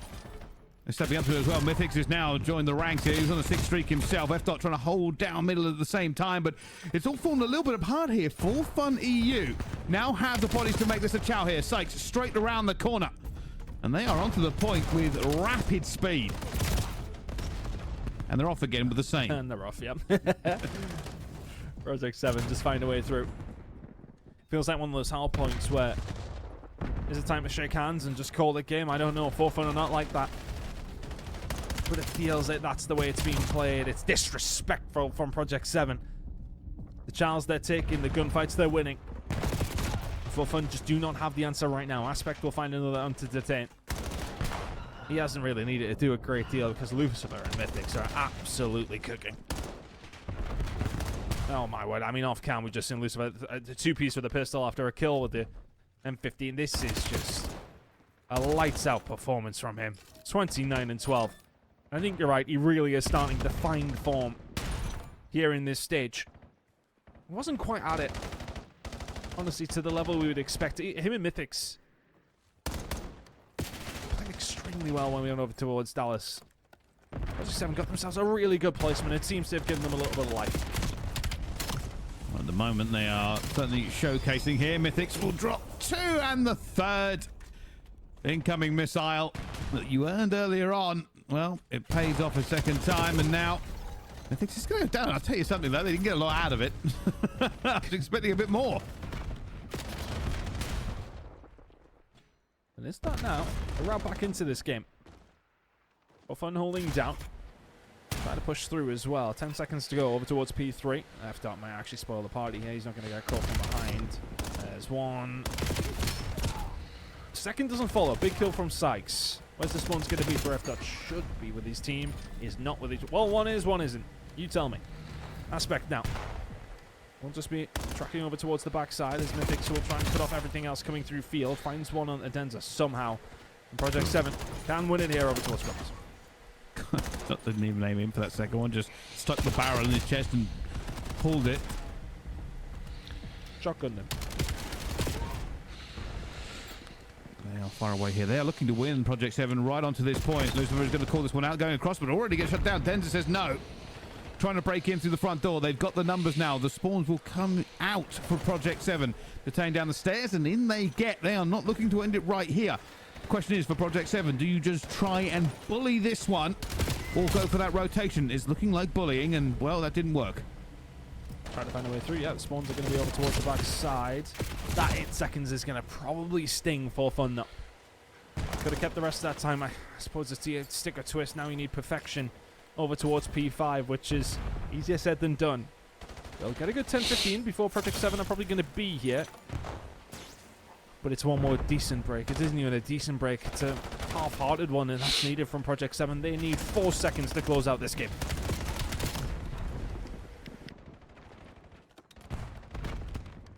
And is there a miracle? 4Fun EU, do they have some sort of divine right to get back into this one? At the moment, they are holding. But F-Dot who jumps in with Lucifer and just chows all around here, but they're able to reinforce a bit faster. They keep piling bodies into this one, 4Fun, and it's working so far. Aspect has reinforcements, more bodies piling into this point as they go one by one, but they are winning gunfights. F-Dots! Oh, could have had a montage right there. Doesn't need it, because Project 7 have called game. They will close it out in 4, up against For Fun. And a convincing performance in map number 4. Incredible work from Mythics and Lucifer. They go nuclear. And there's just nothing that For Fun could answer with. When those boys are shooting like that, incredible performance from them. We'll see them next week in the winners final. We certainly will. Yeah, you are right. It just took off. Lucifer and Mythics said, all right, bet, watch every one of these crispy shots.